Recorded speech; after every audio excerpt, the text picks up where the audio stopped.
That Canadian bank, ticker TD, is the biggest contributor to the index. You also have Brookfield Asset Management in the green, ticker BAM, as well as some of those commodities companies, Vale and Royal Dutch Shell, also in positive territory. To the downside, though, some of that tech weakness is being reflected in ADRs. You see those Chinese ADRs under pressure. Alibaba, for example, or JD, ticker BABA, and of course JD. With them, some weakness in semiconductor companies. You have the Taiwan Semiconductor Manufacturing Company, ticker TSM, and Dutch semis maker, ticker ASM. Charlie, let's see if that weakness continues. All right. We thank you very much, Kriti Gupta, keeping track of those ADRs.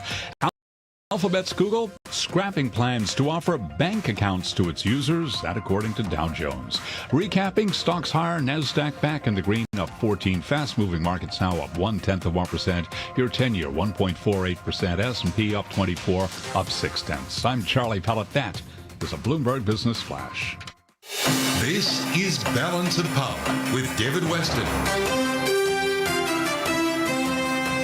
U.S.-China relationship's in a difficult place. You still have $300 billion in tariffs. We ought to be encouraging more hiring, more investment in the U.S., becoming more competitive. Where the world of politics meets the world of business. Out of control greenhouse gas emissions risk catastrophic impacts. We need to be building the equivalent of the world's largest solar field every day for the next 10 years. Balance of Power with David Weston on Bloomberg Radio. North Korea tests yet another new weapon. Congress looks to triple the tax rate on foreign income for multinationals and playing chicken over the debt ceiling. From the Bloomberg Interactive Brokers Studio in New York, welcome to the second hour of Balance of Power. I'm David Weston. 1 down, 3 to go.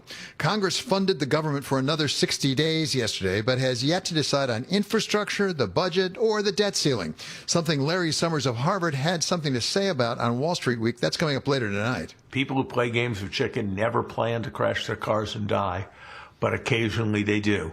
And that's the risk in this thing. And I hope people will find a way to recognize reality. We welcome now a veteran of some of those budget and debt ceiling battles. Before he became U.S. Ambassador to China, Max Baucus was U.S. Senator from Montana for nearly 36 years and served as the chairman of the Senate Finance Committee, which, among other things, writes our tax laws. So, Mr. Ambassador, thank you so much for being with us. What do you make of what's going on up on Capitol Hill? Is this different from what you went through? It's more intense, but it still reminds me of the Winston Churchill observation that democracy is the world's worst form of government. Except there's none better. It's messy. It's sticky. It pulls your hair out. But in the end, we usually figure out a solution. I think that'll happen here, too. The stakes are higher now than they were in the past. We're still in the Trump era. A lot of Republicans are Trump Republicans. That's new. Second, the income inequality in our country is greater now than it was several years ago. And that really causes a lot of members of Congress, Democrats, particularly the progressives, to dig in and fight really hard. And add to that, this is a kind of a once-in-a-lifetime opportunity for the president, and especially for progressives, that is to pass a big reconciliation/infrastructure bill when they have the votes. They're probably not going to have the votes in the future. Not in all probability, probably not. But they control both the House and the Senate and the White House. So they really want, the progressives want to get as much as they can. Of course, Joe Manchin, on the other hand, is trying to be more of a centrist and be more reasonable from his perspective. But in the end, I think they finally will pass the other three that you mentioned, and that's because they have to. Democrats do not want to take down Joe Biden's presidency. So let me have you try to go out on a limb here. Do you think Joe Manchin might be doing a favor for the Democratic Party? That is to say, to bring him back a little more towards center. I mean, $1.5 trillion is nothing to sneeze at, but it's a lot less than $3.5 trillion. That's my view. I think first of all, I tend to agree with Joe. He's being more reasonable. He's concerned about easy money today, about the debt, and politically, I think he's helping Democrats in the future do a little better than they otherwise might. I think so. Joe's, I think, right on substance, and I think he's also right in politics. Do you think they'll get the infrastructure bill through without having passed the reconciliation, or do they have to wait? I think that that infrastructure will only pass when the progressives finally realize that they can't do any better with Manchin. Now, Manchin's probably going to go above 1.5, maybe 2 something. But once that's realized and progressives realize that, then I think they're going to realize that's better than nothing. So might as well let the infrastructure bill go through, because then we're going to get round 2 on reconciliation, $2 trillion. So I'm going to believe, because I want to believe that most, maybe everybody up on Capitol Hill is doing what they think is the right thing to do. They're not thinking about getting reelected, but there is an election coming up after all. How is this going to cut ultimately in the 2022 election, do you think? Well, it depends on the districts. Some districts are much more progressive than some others. And if it collapses, that's going to be catastrophic for Democrats. But if it is put together, around $2 trillion, and infrastructure passes, I think that's going to generally be a win for incumbents. They'll say, hey, we did what we wanted to do, and I think it's going to help incumbents. Let me turn now to your other area of renown, which is China, and your time there as ambassador. We've had quite a series of developments in the Chinese economy, including most recently the Evergrande situation over there. And things have settled down in the markets here with respect to Evergrande, but some experts now are saying this indicates a broader set of challenges President Xi faces in managing his economy. Are they right? Well, it's a challenge, and Evergrande's bigger than other property declines. But Xi Jinping and the party are very smart. They know they got to have a tiger by the tail. On the one hand, they've got to not allow moral hazard to prevail, so they can't bail out Evergrande. On the other hand, they got to keep the economy from collapsing. So I think they'll very cleverly get a shave here, shave there, pass on some of the risk elsewhere, talk to a lot of other companies in China, say, hey, you got to take out some of this risk, but they'll figure out a way to deal with it.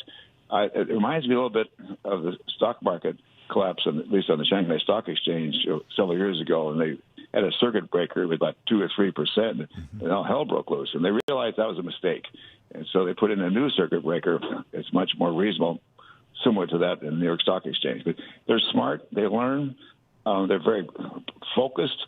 I think it's a problem, clearly, the property overdevelopment in China. But I do think that they're going to handle it as well as one could. So briefly here at the end, if a lot of the Chinese growth has been driven by the property market, are they going to have to shave some of that growth and therefore shave their overall growth of their economy? I think a little bit. But on the other hand, the reserves are so huge, they're going to pump a lot of money into other sectors, especially the so-called 2025. No, that's not as big as the property market, but it all adds up. And they're going to do all they can. Don't forget that Xi Jinping's legitimacy very much depends upon keeping the middle class happy. That means making sure their incomes are rising, at least not stagnated. So he'll do what he can to achieve that. Boy, it's really great to have you with us always, and particularly today. Thank you so much to Ambassador Max Baucus. Coming up, COVID hits the Supreme Court on the eve of its first day of the term. What is it going to mean for next week when they hear their first oral arguments of the term? We talk with Bloomberg Supreme Court reporter. He is Mr. Greg Storr. That's coming up next, and this is Balance of Power on Bloomberg Radio.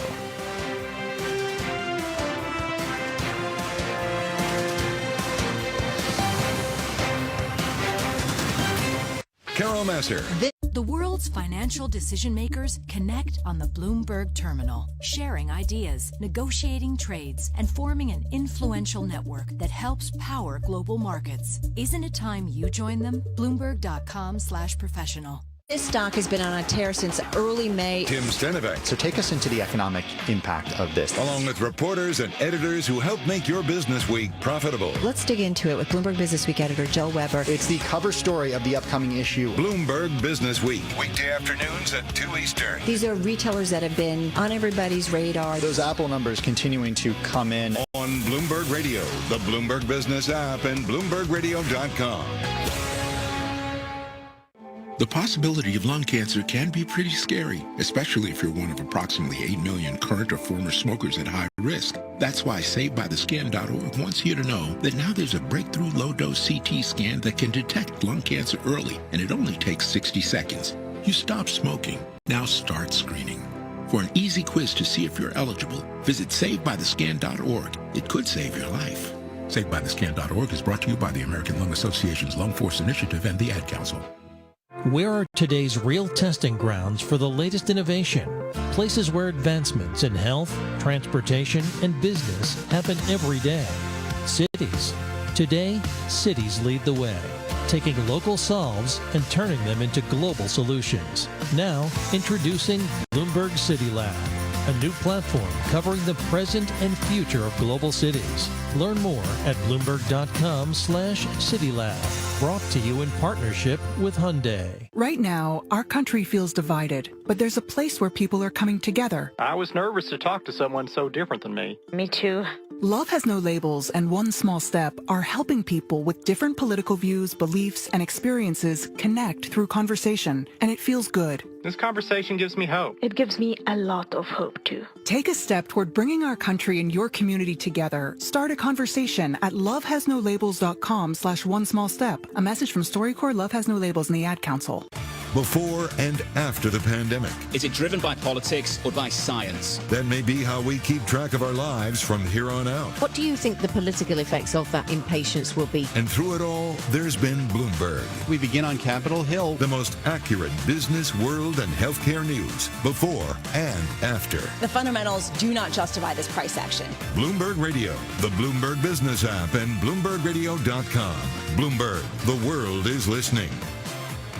When was the last time you felt fully informed on world and economic affairs? Is GDP catching up with the zeitgeist, or are we going to have to catch up with a boom economy? That might have been it. Is that a move that's accompanied by better bank stock performance? Tom Keene, Jonathan Ferro, and Lisa Abramowitz. It strikes me the degree of policy uncertainty for economists to factor in. Bloomberg Surveillance, weekday mornings at 7 Eastern on Bloomberg Radio, the Bloomberg Business app, and BloombergRadio.com.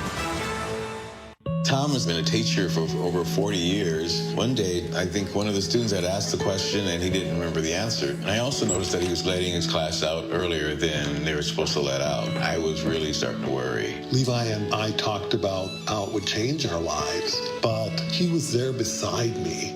When something feels different, it could be Alzheimer's. Now is the time to talk. Visit alz.org/ourstories to learn more. A message from the Alzheimer's Association and the Ad Council. Asset managers who seize change to launch new strategies, add distribution channels, or exploit new technology to re-engineer the investor experience are often rewarded. However, in an industry paralyzed with complexity, few act with agility or decisively. Few run their businesses strategically, yet the most competitive managers in the market know with the right partner and a flexible operating system, you can. Go boldly toward change with SEI Investment Manager Services. Determination and operational strength are both essential factors for growth in asset management. I'm Steve Meyer, President and Head of SEI's Investment Manager Services Division. We know that disruptive forces create opportunities around the world. If you see potential in change, our industry specialists will maximize SEI's integrated platform of data and risk management, global investment operations, compliance support, and investor services to position your asset management business for success. Come grow with us. With SEI Investment Manager Services, you lead the charge in a competitive marketplace. Learn more at SEIC.com/seize change. Are you interested in a challenging and exciting career? One where you can be part of solving complex challenges across industries and geographies? Bloomberg's ever-expanding technology, data, news, and media services foster innovation, empower clients, and offer nearly limitless opportunities for career growth. Visit Bloomberg.com/careers today to view our current job opportunities. Bloomberg LP is an equal opportunity employer. The address once again is Bloomberg.com/careers. NJIT makes innovation happen. It also makes entrepreneurs like Anya O'Dwyer. Founder of Innovate, a tech-driven civil engineering and construction management firm, Anya says NJIT is defining the future. NJIT is extremely important as a hub of disciplines all in one space with all of these brilliant minds. NJIT's role is huge when it comes to defining the future and how, from an interdisciplinary point of view, They have it all there, whether it's the innovation hub, the maker space. NJIT is already creating that collaboration between the disciplines, and you have civil engineers speaking to programmers, speaking to electrical engineers, and together they're creating advancements that we wouldn't have been able to do without those three minds coming together and solving a problem as one rather than solving it in isolation. NJIT, New Jersey Institute of Technology. Learn more at njit.edu. Markets, headlines, and breaking news 24 hours a day at Bloomberg.com, the Bloomberg Business app, and at Bloomberg Quick Take. This is a Bloomberg Business Flash. From Bloomberg World Headquarters, I'm Charlie Pellet. Brand new quarter, brand new perspective. We've got the Dow, the S&P, NASDAQ all advancing after posting its worst month for the S&P since the early days of the pandemic. Investors weighing a pickup in the pace of inflation and the Fed's tapering plans. Here's where we stand. S&P up now by 29 points, up 0.7%. The Dow up 330, up by 1%. NASDAQ up 34, up by 0.2%. As for the S&P, best level of the day right now. 10-year up 3/32, 10-year yield 1.47%. Spot gold up 0.1%, 17.58 the ounce, and a boost for crude up 0.5%. West Texas Intermediate crude up 42 cents a barrel, 75.45 right now on WTI. Again, recapping, S&P up 28, higher by 0.7. I'm Charlie Pelleton. That is a Bloomberg Business Flash. Thank you so much, Charlie Pellet. From the Bloomberg Interaction Broker Studio, this is Balance of Power. I'm David Weston. We begin next week with the first Monday in October, which of course means the start of the Supreme Court's new session, with some high-profile cases up for decision on topics like abortion and gun legislation. And today we received word that one of the justices, Brett Kavanaugh, has tested positive for COVID despite having been vaccinated last January. To take us through it all, we welcome now Bloomberg Supreme Court reporter Greg Stohr. Greg, thanks so much for being with us. I do want to get to the docket and what's going on, but let's talk about the COVID, the breakout case there. What do we know? Well, what we know is a press release from the court this morning saying Justice Kavanaugh tested positive yesterday, Thursday. This was a routine test before a formal ceremony they had this morning, Justice Barrett's investiture in the courtroom today, and he got a positive test. He has no symptoms. He, as you said, has been fully vaccinated. Same thing with his family members. They have tested negative, however, his wife and daughters. So let's talk about inside the court here a little bit. Normally, the week before the first Monday in October, the justices get back together to go through all those certiorari petitions that have been building up over the summer. Have they been meeting this week together? Yeah, they did that. They had their conference on Monday. We're told that all the justices were tested before that, and they all tested negative. They are, of course, scheduled to meet again in the courtroom on Monday. Presumably there will be additional tests as part of the court's overall protocol to make sure that the justices are not carrying the COVID virus. I mean, every employer in the United States is dealing with this in some way, shape, or form. Do we know, is the Supreme Court requiring those people who work up there, because it's not just the 9 justices, I recall there are about 100 people that work in that building. Do they all have to be vaccinated? I don't know for certain that they all have to be vaccinated. I believe it is the case that if they are not vaccinated, they have to undergo some pretty rigorous testing. That's my understanding of where things were, at least from a couple months ago. The court, as I mentioned, is going to be in person there on Monday. They are requiring those of us who are allowed to attend, and it's a very limited audience, only the reporters who cover the court on a regular basis. We're all going to have to be masked. The justices, when they were in the courtroom for the investiture of Justice Barrett today, apparently only Justice Sotomayor was masked. That's according to the pool report there. So the court's taking a lot of precautions, perhaps not every precaution that they possibly can, but a pretty good number. So let's turn to the substance, the docket, as it were, wishing well for all the people working the Supreme Court. But what they've got coming up, you've got a great piece out about abortion, guns, God on the agenda here. They do have some pretty high-profile, pretty controversial cases to take up this year. Yeah, and abortion is the thing that everybody talks about first. They had this big case that they're going to hear arguments on in a couple months out of Mississippi. Mississippi's defending its 15-week abortion ban, and they're also asking the court to go even further and overturn Roe v. Wade, the ruling that made abortion legal nationwide. So that was already a huge case, and then all this Texas stuff starts coming up. Where the court, as part of its so-called shadow docket, lets this Texas law take effect that essentially bans abortion after 6 weeks and allows for private enforcement. That case could well come up again at the court. There's already a pending appeal about the Texas law. It's possible, by no means guaranteed, the court will add another case to its docket that deals somehow with the Texas law, so it could be an even bigger term for abortion rights.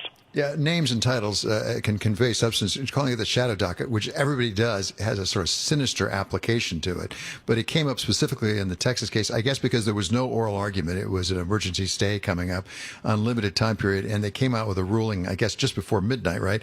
Justice Alito had a few things to say about that in a recent speech, I noticed, and you did as well. Boy, he was not shy. Yeah, he was not. So the shadow docket is a term that a lot of folks use to describe the emergency orders that the court deals with. And a lot of those it has no control over. They come, somebody's seeking a stay of execution or a law is about to take effect, and somebody says, Supreme Court, stop this law, or let this law go into effect, depending on what the lower court did. And there's been a lot of criticism of the court for the way it's handled some of those cases and the way it has used those cases, which are supposed to be just putting things in a holding pattern while the litigation goes forward, using those cases to sometimes set substantive law, and in particular, some cases that came up to the court involving COVID restrictions on churches. The Supreme Court, in a series of decisions, really changed the law in terms of religious rights in the country.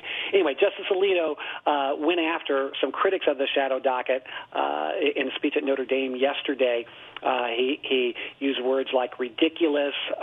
He said people were calling the shadow docket using a sinister name, and he said the Supreme Court has not been captured by a dangerous cabal, as that term expresses. Yeah, it was pretty pointed. And some of that was directed at people like you and me in the media, as I recall. He was not very pleased with the media. Finally, very briefly at the end, this is Bloomberg. We care about regulation. There is actually a fairly important case coming up on the Chevron Doctrine.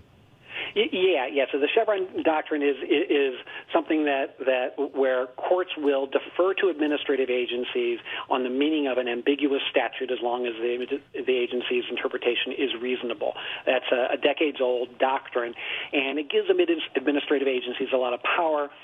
Conservative folks are critical of it and are trying to scale it back. There is a case this term having to do with Medicare reimbursement in which the Chevron Doctrine is an issue, and the court could scale it back and give agencies a bit less power to set the rules that govern things like the environment and workplace safety and the like. Greg, thanks so much. We look forward to talking to you as the term begins. That's Bloomberg Supreme Court reporter Greg Stohr. And this is Balance of Power on Bloomberg Radio.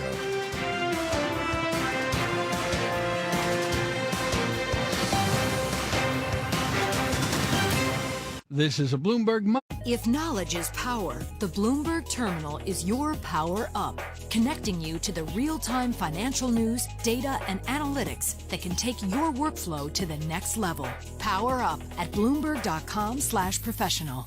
Funny minute. Google's push into financial services is taking a big step back. The Wall Street Journal reports Google is dropping a plan to offer bank accounts. It was first announced 2 years ago and was to have debuted last year. Airlines are ripping out business class seats on their planes to make room for what is being called premium economy. Travelers can avoid the cattle car feel of coach without paying business class prices. October has a bad reputation on Wall Street, but history tells us September is the worst month of all. Investors are happy to put September 2021 behind them and are starting this month on a positive note. Dow Industrials are up 289, the S&P is up 24, the Nasdaq is up 12. Who will be the next 007? Odds makers at London's William Hill say Bridgerton star Regé-Jean Page is a 5-2 favorite to get the role. He would be the first black James Bond. Larry Kofsky, Bloomberg Radio. What is dedication? My daughter is biological and my son is adopted. I love them both so much. From the morning when you wake up to putting them to bed at night and every moment in between. I think a parent's job is to protect our children, but also prepare them for the world so they become good, kind human beings. That's dedication. Find out more at fatherhood.gov. Brought to you by the U.S. Department of Health and Human Services and the Ad Council.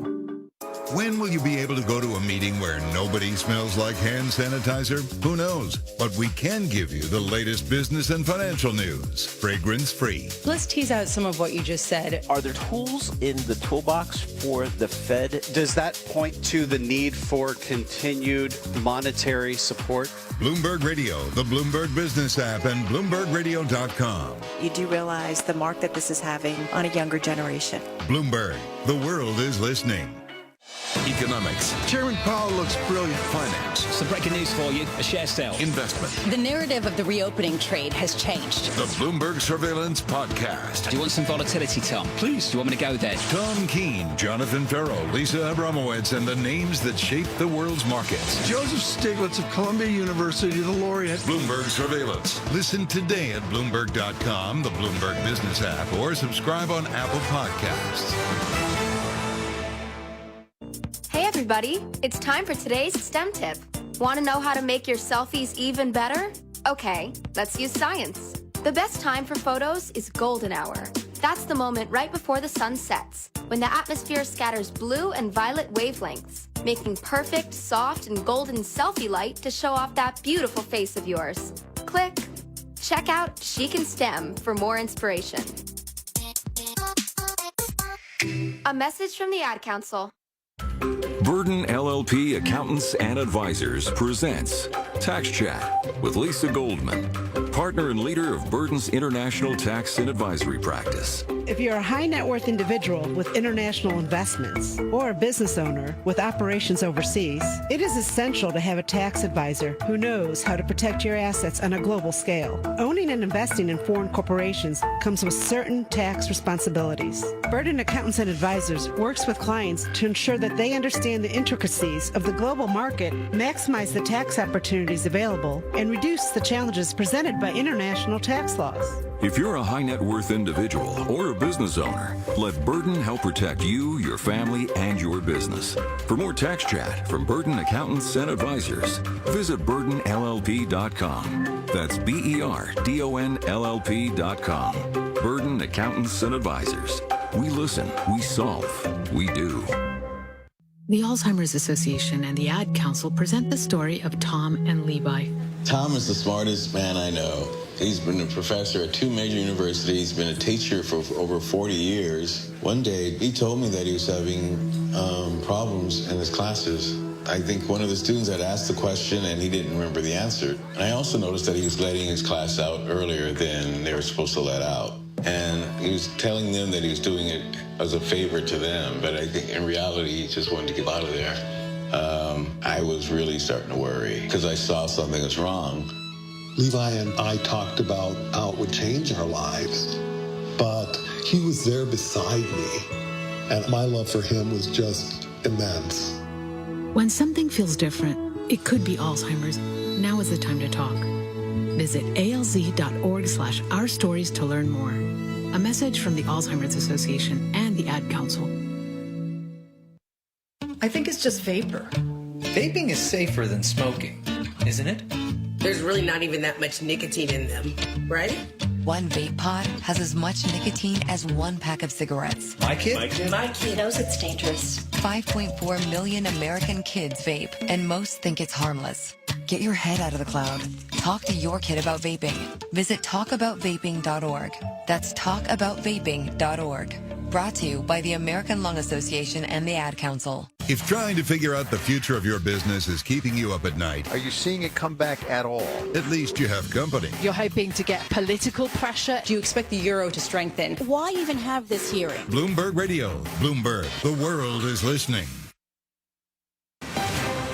Broadcasting live from the Bloomberg Interactive Broker Studio in New York. Bloomberg 1130. To Washington, D.C., Bloomberg 99.1. To Boston, Bloomberg 106.1. To San Francisco, Bloomberg 960. To the country, Sirius XM Channel 119. And around the globe, the Bloomberg Business app and BloombergRadio.com. This is Balance of Power with David Weston. Coming up on Balance of Power, the House Ways and Means Committee is proposing a substantial increase in taxes for multinational corporations.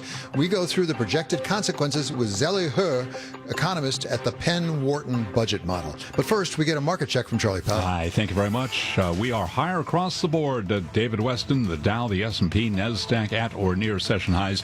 Do want to begin with a developing story out of California. Just getting word that California will mandate COVID-19 vaccines for children attending school once the shots are federally approved for their age groups, becoming the first state to require the inoculations in classrooms. Stocks are climbing as prospects for an economic recovery outweigh concern over faster than estimated inflation at a time when the Federal Reserve is getting ready to wind down stimulus. Companies that stand to benefit the most from a pickup in activity like energy, financial, and industrial shares are outperforming technology firms. For example, the Dow up now by 1%, S&P up 0.7%, up 31 points. Yes, NASDAQ is higher, but up right now by 0.3%, up by 42 points. Your NASDAQ 100 index up less than 0.1%. Russell 2000 up 1.4%. Dow Transport's up now by 1.6%. 10-year yield 1.47%. Gold up 0.1%. Spot gold 17.59 the ounce, and West Texas Intermediate crude up 0.8%, 75.61 a barrel. Inflation continues to gather momentum, and with that story, here's Bloomberg's Vinny Del Giudice. A price gauge Federal Reserve officials used to set inflation targets posted the largest annual increase in 30 years. The PCE price index rose 4.3% on a year-over-year basis in August as inflation chips away at household budgets. Industry is hurting too. A measure of factory input prices tracked by the Institute for Supply Management moved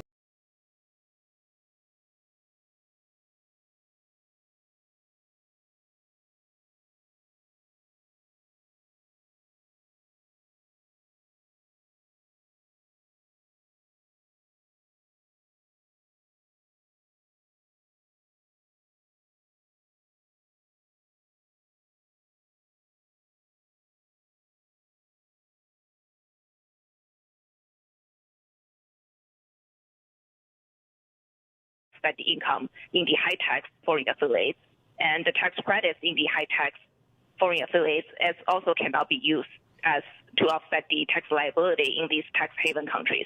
So that would basically increase the tax burden on these U.S. multinationals and asking them to pay a bigger share. Zeli, I don't know if you calculated it this way, but when you say you more than tripled it from something around 2 to 7%, how much of that increase is from that change in the aggregation? So it actually is going to account for most of the changes. So if we just look at the House proposal without the country by country, the residual tax is going to increase from 2% to 4.8%. And the rest is going to be accounted for by that change. That's interesting. Now, one of the big issues, and you identify this in your analysis, is what it does to the competitiveness of U.S. corporations, something that particularly Republicans have really put a spotlight on. This depends in part on what about the rest of the world does, right? That's correct. So there are some ongoing negotiations with the OECD right now, and they're trying to impose a country-by-country minimum tax of 15%. So when that compared to the House proposal, if both are adopted, then the U.S. and also foreign multinationals will be on a more leveled playing field. On the other hand, if the OECD proposal is not adopted, then the U.S. multinationals can potentially be at a competitive disadvantage. And this is obviously a matter of diplomacy and negotiations and politics, but do you have any sense of how close we are to an OECD agreement? They've been talking about it for a good long time. That's right. Yeah, so there are still more ongoing negotiations, and we believe there's a high possibility it will come to pass in the coming years. Again, we don't have a clear idea of when that is going to be. but there is, again, a high possibility that some agreement on minimum tax will come into effect. So when you say that you're going to more than triple somebody's taxes, you get their attention. It's going to make a difference to a lot of corporations. Did you also look, Zelly, at the question of how much revenue that represents? Because one of the big issues, as you know so well right now, is how do we come up with money to pay for some of what the Democratic proposal, at least, on a budget would ask for? Mm-hmm.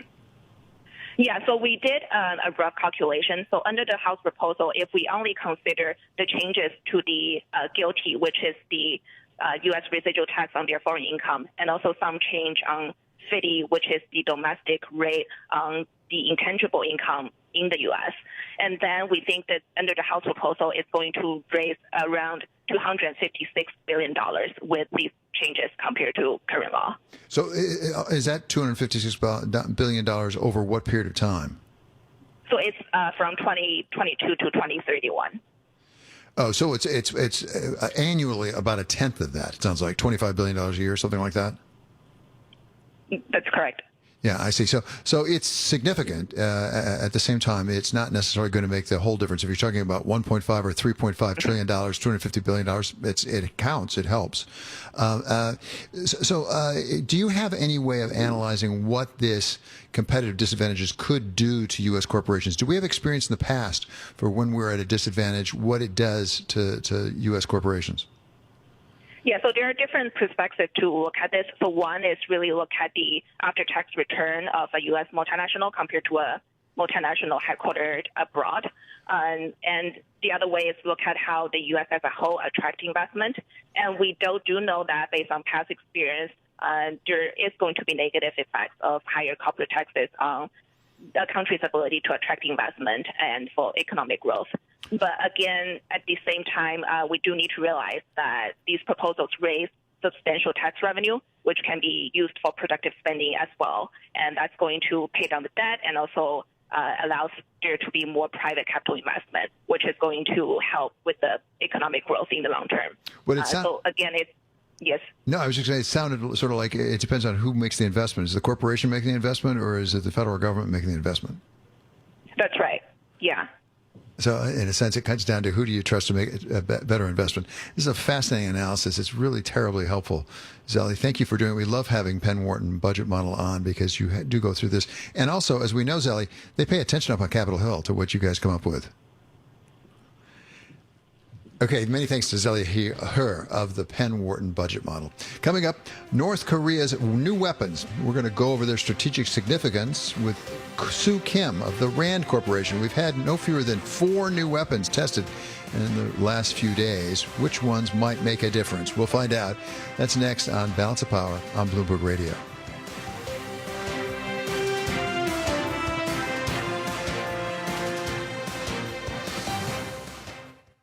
For the Jewish communal. If knowledge is power, the Bloomberg Terminal is your power up, connecting you to the real-time financial news, data, and analytics that can take your workflow to the next level.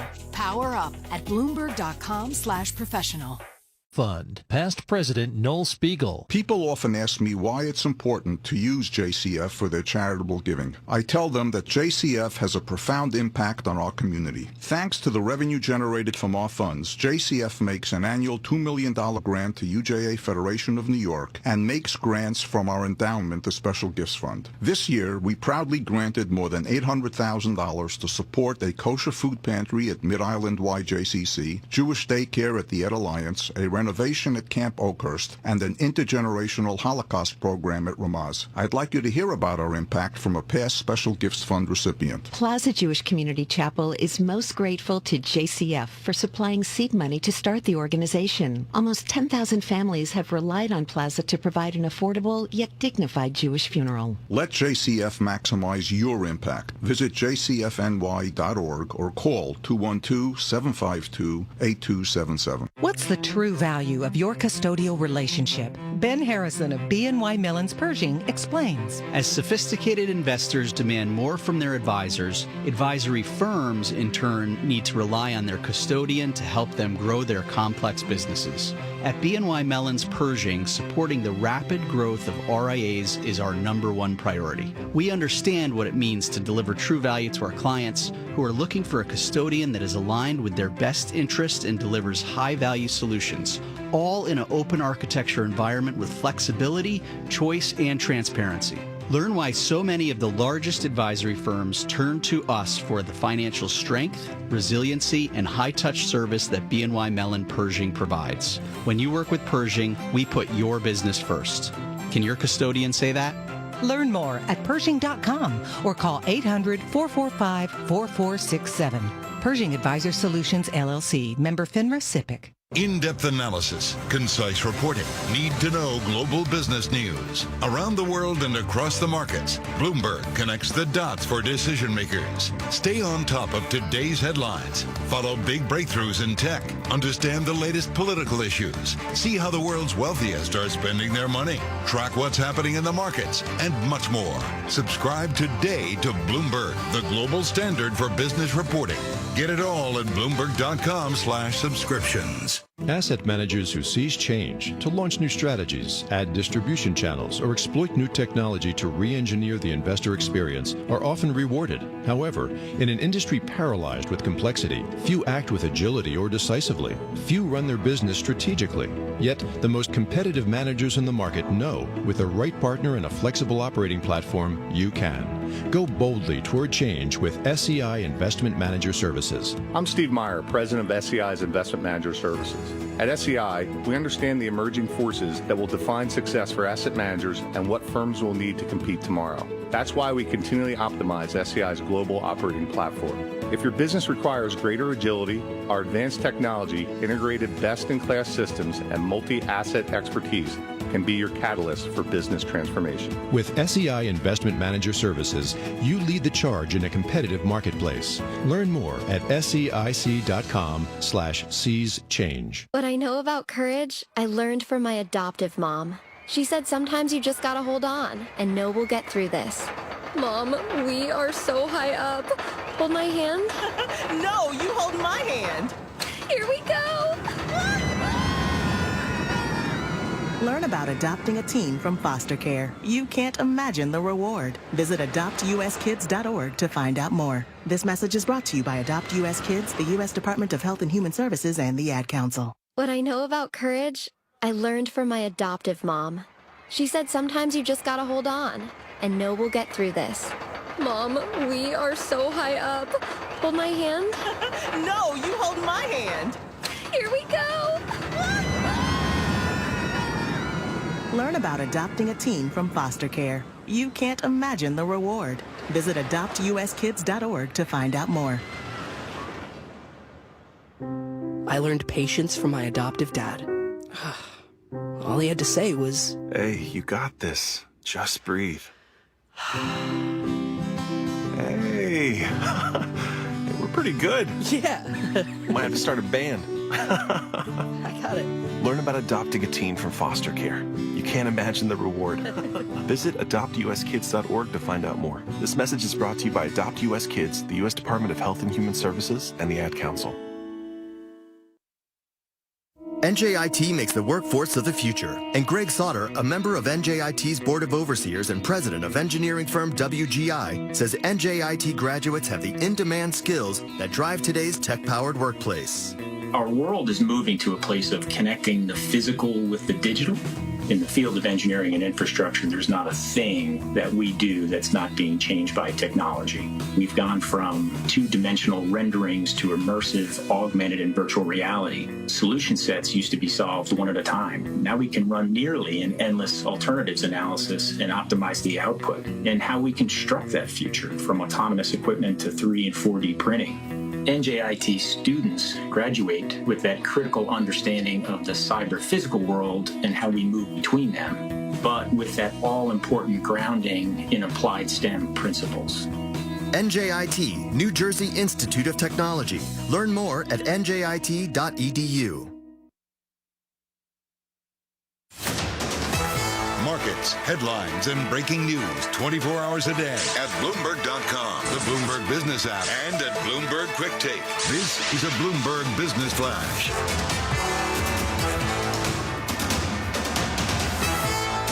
From Bloomberg World Headquarters, I'm Charlie Pelleton. Another leg higher for the stock market. The S&P up 40 now, up 0.9%. Stocks are climbing as prospects for an economic recovery outweigh concern over faster than estimated inflation at a time when the Fed is getting ready to wind down stimulus. S&P up now by 41 points, up 1% again, best level of the day right now. The Dow up 456 now, up 1.4%.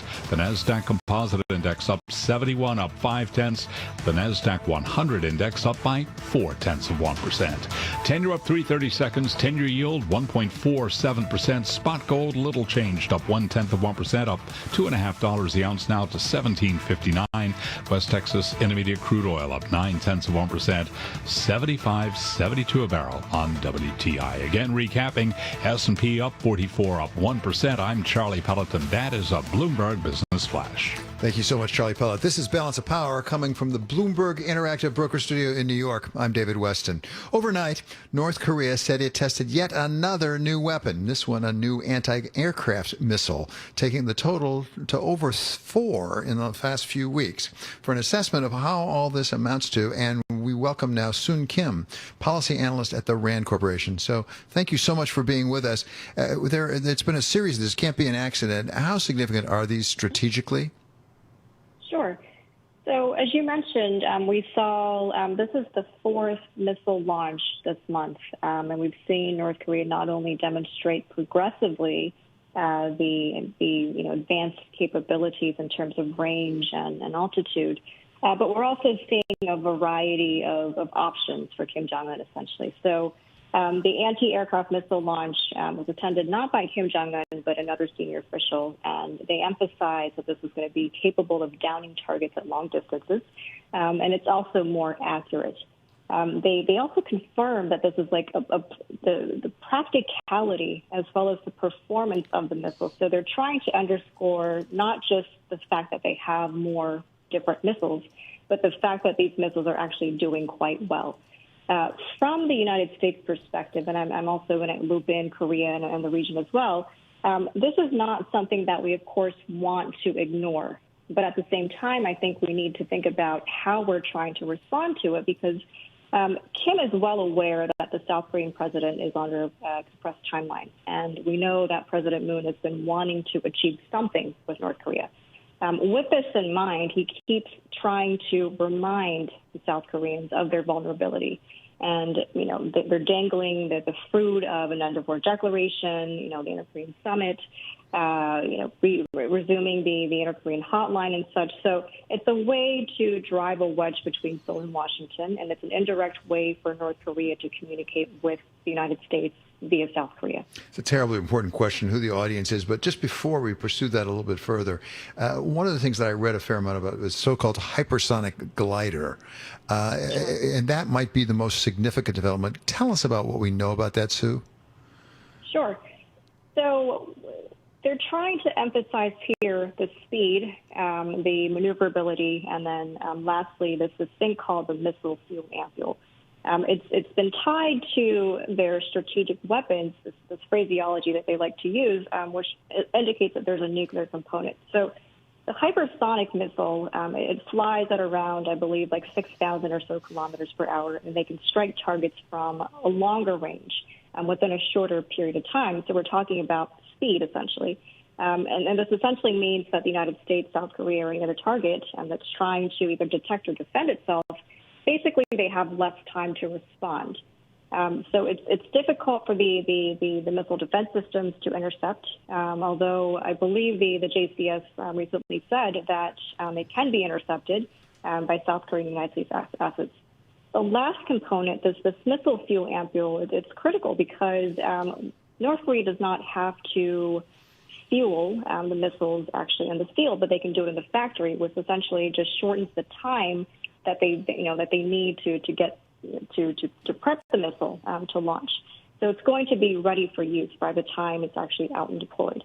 So again, speed, greater efficiency, and all in all, it just shows that they're getting better at what they're trying to do.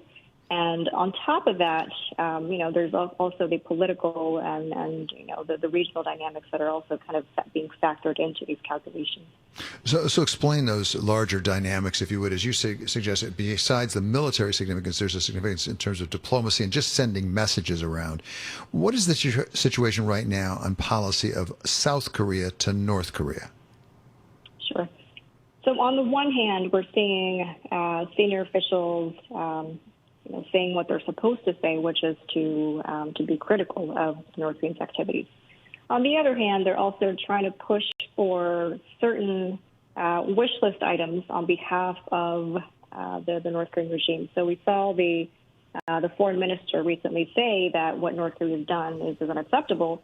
On the other hand, he's saying that sanctions relief for North Korea after a series of 4 missile tests is actually, the timing is right to relieve sanctions for the North Koreans. So it doesn't really, there's no consistency, of course, but there also seems to be this willful, I would say, omission or dismissal of what is actually being taken place between the two Koreas, in terms of diplomacy or the lack thereof, and also what the United States has been asking the North Koreans to do vis-a-vis the nuclear weapons program is not being done. But regardless of that, I think the current South Korean administration, again, is under a very compressed timeline, hoping to achieve something before the end of the term.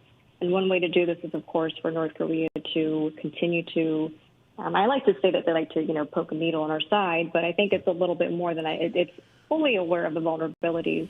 It's exposing that, but it's also sort of reminding the South Korean administration of these vulnerabilities. Well, and as you say, Sue, the critical issue, one critical issue, is the relationship between South Korea and the United States, whether we are really on the same page or not. I'm not sure I understand what the Biden administration policy is. Certainly, President Trump, the Trump administration, made this a priority to go over and meet with them and try to move toward peace, things like that. It seems like the Biden administration is not making this a priority. And might this, in and of itself, sort of really irritate, I'll put it that way, North Korea? I mean, I'm not an expert, you are. I've been over there once to Pyongyang, and my sense is they don't like to be ignored for very long. Sure. So if we recall, back in May, when President Biden met with the South Korean president, he had answered a question about, his policy towards North Korea.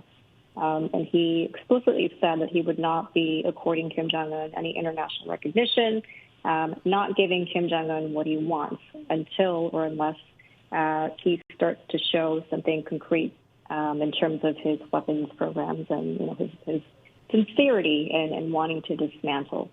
Fast forward to 4 or 5 months to where we are now, we're seeing the administration officials saying that diplomacy is still open, anytime, any place with the North Koreans.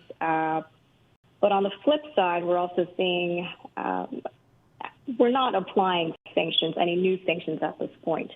But we also haven't seen, at least in the public sphere, any steps taken by Washington that indicates we're going to be taking a softer approach. But I think what's concerning here is that, saying that we're not going to be according Kim Jong-un what he wants is one thing, but then to say that we're, the door's open to dialogue and diplomacy, whether that is sincere or just, mere lip service is one thing. But to keep saying that in the midst of these provocations, it might be a way to sort of lower tensions between the two countries. But, that's interesting. There's just it's just very hard to interpret. And also there's just a lack of consistency as well. But underreacting may not be the worst way to handle it. Thank you so much to Sue Kim of the RAND Corporation. And that will do it for Balance of Power for today and for this week. I'm David Weston, and this is Bloomberg. It's not just work. If knowledge is power, the Bloomberg Terminal is your power up, connecting you to real-time financial data, market-moving news, powerful analytics, and an influential network of financial decision makers around the world. Share ideas, negotiate trades, and gain the insight you need to make more informed decisions. See how the terminal can take your workflow to the next level at Bloomberg.com/professional. It's an unfolding, ever-changing universe of characters. Can we get out of the pandemic? Bloomberg Business Week. It's the app that made trading hard to resist. Weekday afternoons at 2 Eastern on Bloomberg Radio. This is the Bloomberg Green Business Report. The United Nations has initiated a pledge for countries to stop building new coal-fired power plants. 7 nations have signed on so far, and the UN is looking for more signatures before the Global Climate Summit in Scotland. The No Coal Agreement is the international body's latest attempt to piece together a global phase-out of the dirtiest fossil fuel on Earth. The goals are, first, to end the pipeline of new plants, and then to consign coal to history. Other voluntary alliances targeting dirty sources of energy or specific greenhouse gases are being created ahead of the climate summit. The global methane pledge, launched by the U.S. and European Union, seeks to reduce emissions of the super-warming gas by 30% within a decade. Denmark and Costa Rica started the Beyond Oil and Gas Alliance, which has a goal of ending the extraction of oil and gas by mid-century. Jeff Bellinger, Bloomberg Radio. Burden LLP Accountants and Advisors presents Tax Chat with Lisa Goldman, partner and leader of Burden's International Tax and Advisory Practice. It's a smart business practice to diversify your investment portfolio, and many investors look for opportunities in different countries to achieve this objective. However, investing overseas can be complicated and often requires working with a specialist who has a firm grasp of both domestic and international tax law. At Burden Accountants and Advisors, our experienced team works with clients to help them develop cross-border tax plans that minimize their tax liabilities, ensure compliance, and save them money. If you're a high net worth individual or a business owner, let Burden help protect you, your family, and your business. For more tax chat from Burden Accountants and Advisors, visit burdenllp.com. That's BERDONLLP.com. Burden Accountants and Advisors. We listen, we solve, we do. Your business landscape is ever-changing. There could be a lot more selling to come. Ours is too. Just getting some headlines I want to bring to our audience. The president's saying that this is a pandemic of the unvaccinated. We have something else in common. The small caps continuing to feel the pressure. We seek out the latest business news wherever we are. A deep drop in Asian equities overnight. Let's bring you some breaking news in terms of earnings. Bloomberg Radio, the Bloomberg Business app, and BloombergRadio.com. Bloomberg, the world is listening. Broadcasting 24 hours a day at Bloomberg.com, on the Bloomberg Business app, and at Bloomberg Quick Take. This is Bloomberg Radio. Markets, headlines, and breaking news 24 hours a day at Bloomberg.com, the Bloomberg Business app, and at Bloomberg Quick Take. This is a Bloomberg Business Flash.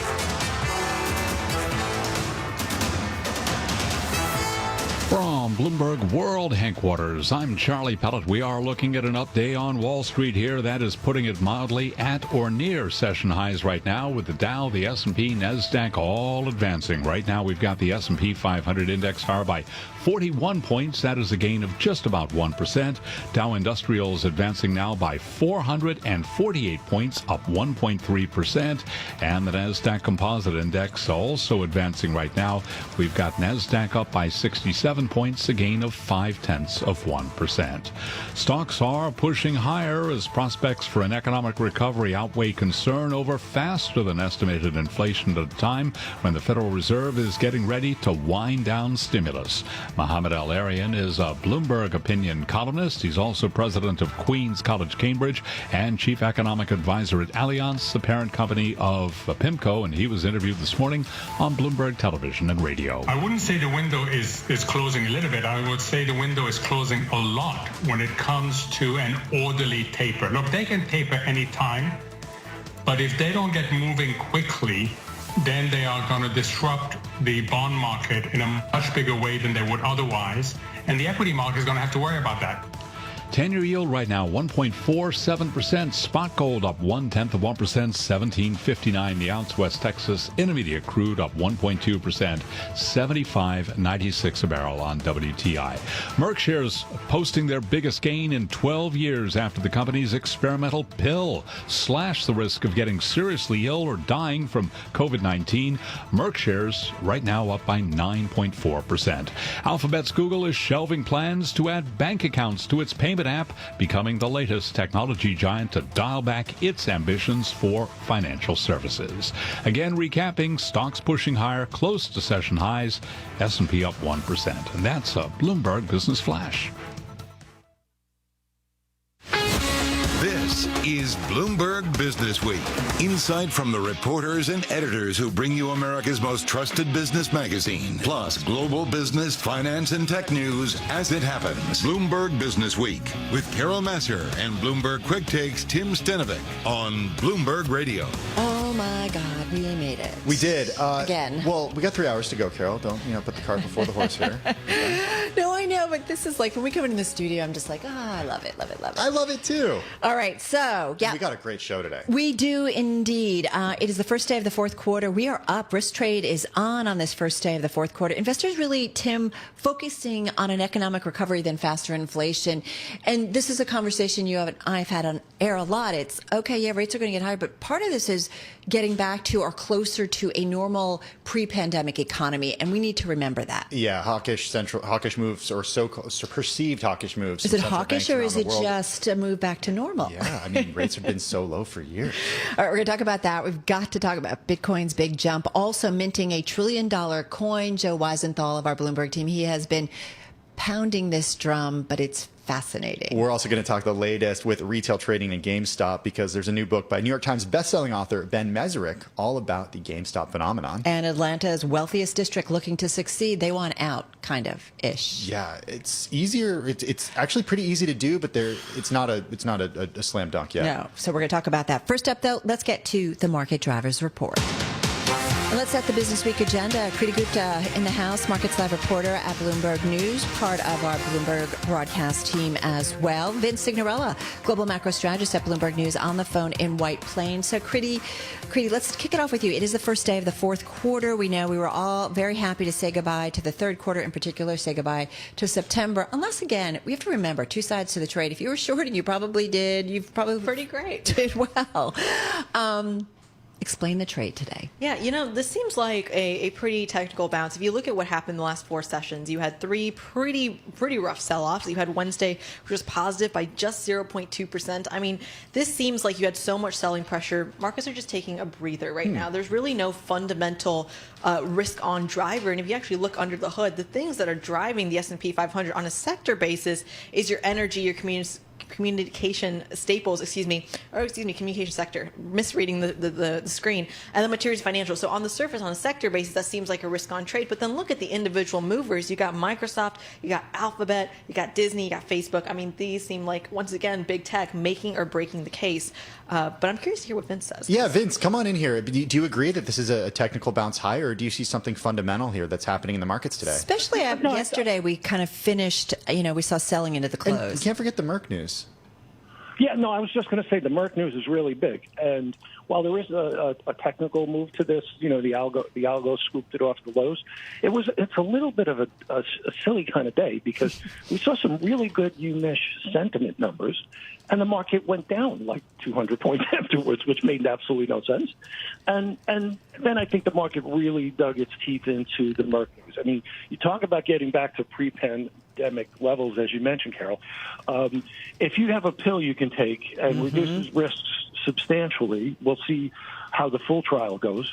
But, if this is convenient, I mean, we're probably still going to have the anti-vaxxers being anti-pill takers.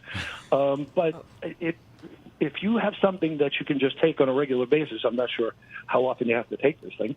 But even so, if it's a weekly basis, a monthly basis, whatever the case may be, it adds a great positive news for getting back to the pre-pandemic levels.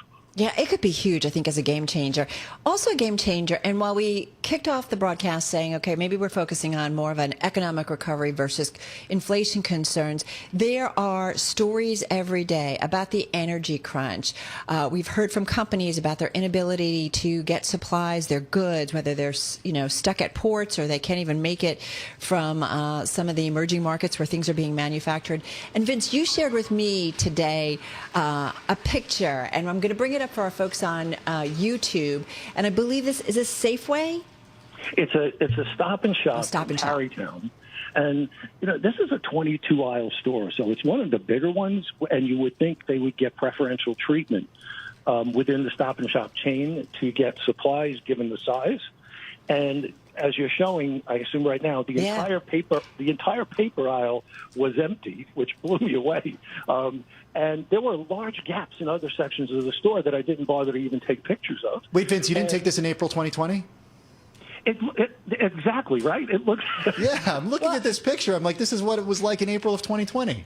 Exactly. And this is obviously more supply chain than hoarding. But when you start to see this, people are going to probably start hoarding again because of the fear. It's like a self-fulfilling prophecy. Well, and I think Mohammed El-Arian writes about, it's not about demand problems, it's about supply problems. Kriti, when do those supply problems become something much more significant that, it's going to slow down growth, going to slow down earnings? I mean, maybe we won't see it in the next batch of earnings that come out, but maybe in subsequent ones? Like, when does it become something a little bit more significant? Because I keep blowing off inflation, too, because I'm saying, okay, our supply chains are disrupted. When does it become something more? Well, I'm going to say that it could happen as soon as the next earnings season. Perhaps that's why you're seeing some of the sell-off, because the best way to look at it is you're seeing it in yields a little bit. Some of that anticipation is coming from that tapering timeline.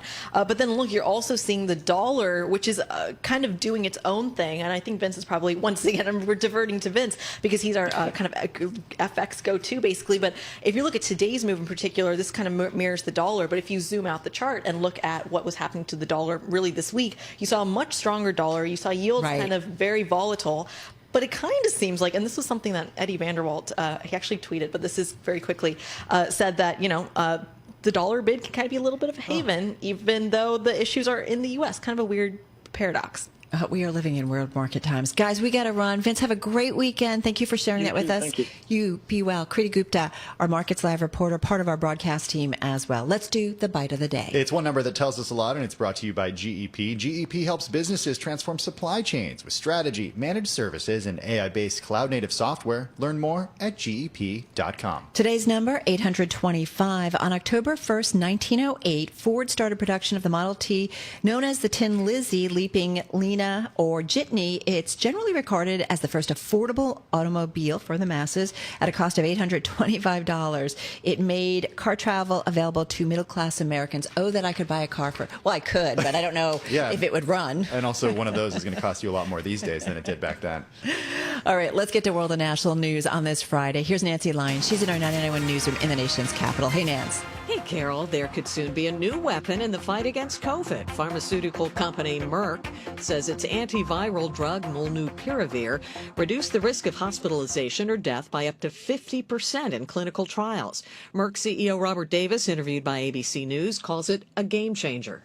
You take it over a 5-day course 2 times a day, and what it basically allows you to do, it enables your body to fight off the COVID-19 virus. Davis says it's the first oral antiviral drug to fight the coronavirus and will reduce exposure risk for those living with someone who has contracted COVID-19. The Supreme Court says Justice Brett Kavanaugh has tested positive for COVID, even though he's fully vaccinated. He apparently has no symptoms. Kavanaugh and all the other justices had a routine coronavirus test ahead of today's ceremonial investiture for Justice Amy Coney Barrett. The court is scheduled to begin its 9-month term this Monday. The Postal Service has a plan to balance its budget, but it will mean slower mail delivery for the rest of us. Bloomberg's Amy Morris reports.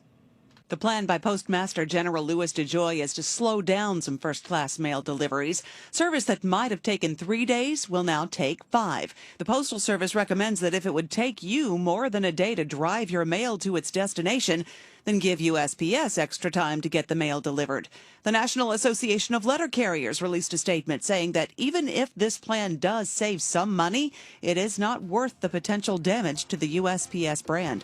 In Washington, I'm Amy Morris, Bloomberg Radio. Global news 24 hours a day on air and on Bloomberg Quick Take, powered by more than 2,700 journalists and analysts. When Paul Sweeney... The world's financial decision makers connect on the Bloomberg terminal. The buy side and the sell side together, collaborating across markets and countries in real time, sharing ideas, negotiating trades, and forming an influential network of over 325,000 financial professionals that helps power global markets. Isn't it time you join them? Request a demo at Bloomberg.com/professional. And Matt Miller bring you the day's market news. How do you think investors should view Bitcoin? You can count on some frivolity. We've never taken them to Disney, so just failure on so many different fronts. Bloomberg Markets. Extensive, essential, and endlessly entertaining. I'm not a pet person. I'm a financial analyst. By the way, someone writes in and says, I didn't realize Paul hated American values. Weekday mornings at 10 Eastern on Bloomberg Radio, the Bloomberg Business app, and BloombergRadio.com. Hey, Dad, your prescription will be ready in just a minute. Hey, Dad, your laundry will be ready in just a minute. Dad, your lunch will be ready in just a minute. Hey, honey, why don't you take a minute? When you help care for a loved one, you give them as much time as you can. But it's just as important to take time for yourself. AARP can help. Find free care guides to support you and your loved one at aarp.org/caregiving. That's aarp.org/caregiving. Brought to you by AARP and the Ad Council. Your business landscape is ever-changing. There could be a lot more selling to come. Ours is too. Just getting some headlines I want to bring to our audience. The president's saying that this is a pandemic of the unvaccinated. We have something else in common. Those small caps continuing to feel the pressure. We seek out the latest business news wherever we are. A deep drop in Asian equities overnight. Let's bring you some breaking news in terms of earnings. Bloomberg Radio, the Bloomberg Business app, and BloombergRadio.com. Bloomberg, the world is listening. To be able to go back to the movies. Introduce my family to my new girlfriend. For my husband, who's been a chronic asthmatic his whole life. So I can visit friends in a different state. So I can take my granddaughter out to the park again. So that I can hug my 85-year-old grandma again. We each have our own reason for why we're getting vaccinated against COVID-19. What will yours be? Visit getvaccineanswers.org for information on the COVID-19 vaccines. It's up to you.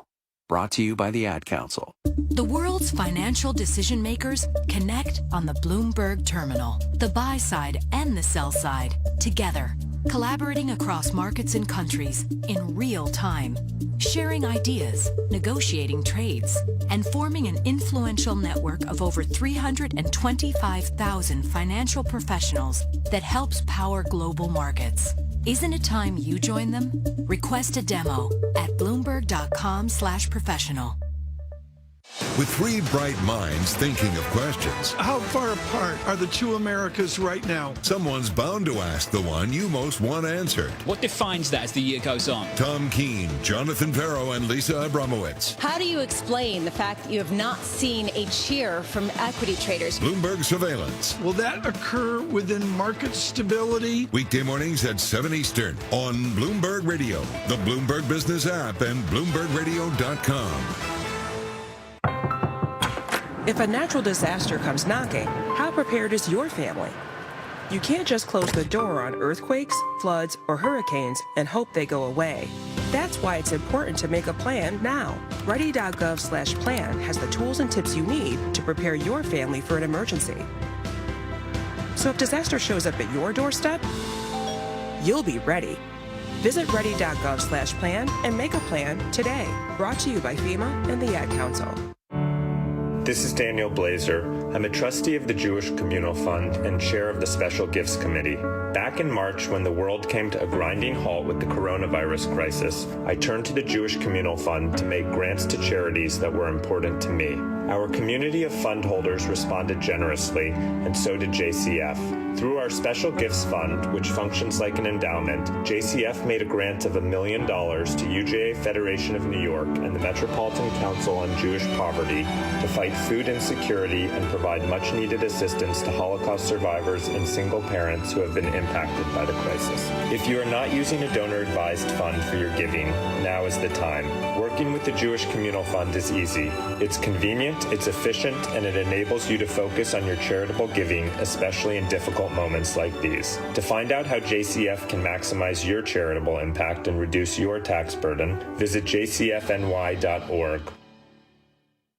When was the moment you discovered that you were meant for the business world? Have you been getting a lot of inquiries from employers? And then you started looking for the best sources of information. Technology is challenging the regulators. Doctors use kind of a virtual reality look. I feel like the world is courting Elon Musk. Which is how you got here. How are other bankers restricted now? Bloomberg Radio, the Bloomberg Business app, and BloombergRadio.com. Bloomberg, the world is listening.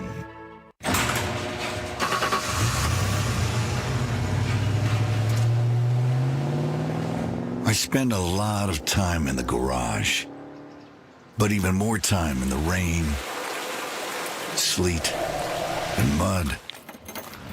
In '95, I helped tow your moving trailer. In '05, I helped you get out of a ditch. Yeah, I know I'm a bit rusty, and sadly in '09, it was sparks from me, your handy chains, dragging behind your truck that accidentally started a wildfire. Sparks from dragging chains can start a wildfire. Spark a change, not a wildfire. Visit SmokeyBear.com. Brought to you by the U.S. Forest Service, your state forester, and the Ad Council. Only you can prevent wildfires. Markets, headlines, and breaking news 24 hours a day at Bloomberg.com, the Bloomberg Business app, and at Bloomberg Quick Take. This is a Bloomberg Business Flash. From Bloomberg World Headquarters, I'm Charlie Pellet. Familiar theme, best level of the day right now with the Dow, the S&P, NASDAQ all pushing higher. Stocks are rallying as prospects for an economic recovery outweigh concern over faster than estimated inflation at a time when the Federal Reserve is getting ready to wind down stimulus. Right now, the S&P is up 47, up 1.1%. The Dow's up 478, up 1.4%. NASDAQ underperforming, but still higher, up 82, up now by 0.6%. We've got the 10-year yielding 1.47%. Spot gold up 0.1%, $17.59 the ounce. And West Texas Intermediate crude up 1.1%, $75.90 a barrel on WTI. Promising results from Merck's experimental COVID-19 pill fueling a rally for airlines, cruise operators, and hotels, while sinking vaccine makers. Merck up now by 10.3%. Among the airline names, UAL up 6.9%, American up 5.2%, Delta surging 6.2%, Southwest up by 5.4%. Recapping 10-year yield 1.47%, S&P up 47, up 1.1%. I'm Charlie Pelleton. That is a Bloomberg Business Flash. All right, got it, Charlie. Thank you so much. So we know our top COVID story today is really all about Merck. Charlie mentioned it. We've been talking about it. Stock posting its biggest gain in about 12 years. The company's experimental pill slashing the risk of getting seriously ill or dying from COVID-19 in a study, findings that could eventually yield a pretty simple way when it comes to treating many virus patients before they ever reach the hospital. We're talking about in-home treatment. Yeah, I'm eager to hear from our next guest, Dr. Ian Lustbader, clinical professor of medicine at NYU Langone's Medical Center. He joins us as he does each and every Friday on the phone from New York City. Dr. Lustbader, what did you think when you saw this news from Merck this morning? Thanks, Tim and Carol. Happy Friday. Yeah. Very exciting. And I think very hopeful. You know, we do have a number of antivirals, and we can certainly use more antivirals. We have antivirals, fortunately, for HIV, hepatitis C, cytomegalovirus, herpes virus, drugs like Tamiflu, oseltamivir for influenza. And I think this is really a big addition to the armamentarium, with about a 50% reduction in hospitalization in about 775 patients. So there was a reduction of about 14% in the placebo group, 14.1 died or were hospitalized versus 7.3%. So those are, very helpful numbers.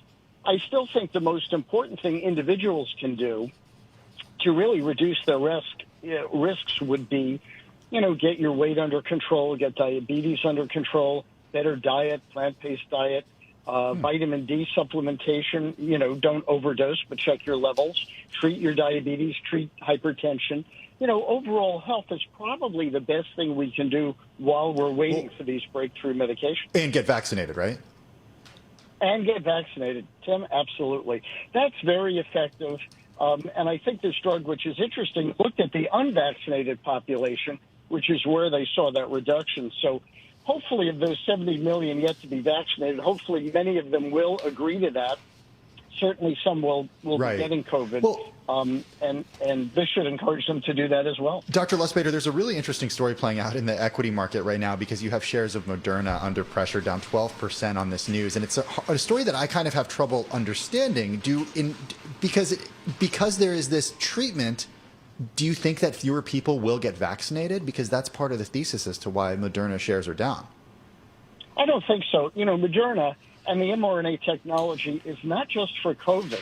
Without talking about specific technologies or stocks, the mRNA technology may be useful for a variety of cancers, other viruses. So, to me, Moderna and Pfizer, among others, have great long-term potential because there will be many other diseases and infections and other conditions that may respond well to mRNA vaccines. So I think it's probably an overreaction on both stocks, quite frankly. But I do wonder, do you think, and I'm curious if there's any conversations yet at the hospital or among colleagues or even from patients potentially on this news, that they'll be all in on a treatment like the one from Merck versus getting a vaccine? Are people more likely? Because we've had the conversation in the newsroom, Ian, that it's like, okay, well, the anti-vaxxers say, yeah, I don't want this either, and just curious what you're hearing.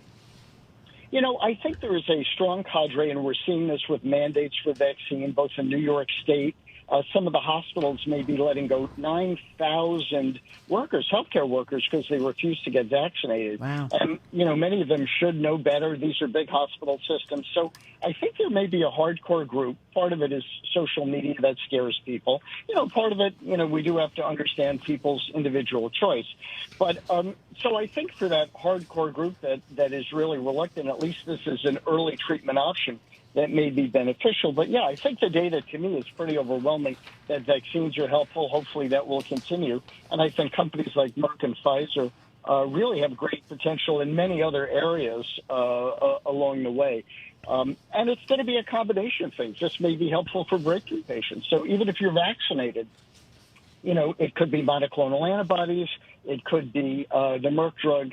Despite being vaccinated. Remember, this study was in unvaccinated, and I'm sure the data may even be better. We have to look at it for vaccinated people. So I think everything is an added arm of both prevention and treatment, which I think should get us through this until the spring when hopefully we will be talking about COVID as a distant memory or maybe as a chronic disease and in some areas seasonal. But I think most people will get through it. Probably in the next 6 months, although the next few months could be a little rough with influenza as well. Hey, listen, just got about 45 seconds. You shared with us a story that's out there about the Biden administration releasing a rule for how healthcare providers and insurers should implement legislation prohibiting what are known as surprise medical bills. Some thoughts for our audience. Totally. Part of the problem with people, not everyone is covered. Not everyone takes universal. We don't have the universal healthcare. We don't have universal electronic medical record, and patients can be faced with surprise bills. Medicine is very not transparent, very opaque, and I think this ruling is a step towards publicizing what are your prices, what are the real prices of things, so that people can shop around and not be surprised by bills thinking they were covered, and it turns out they're not really covered. Something to think about. Yeah. It's always complicated with all this stuff. Complicated is like an understatement.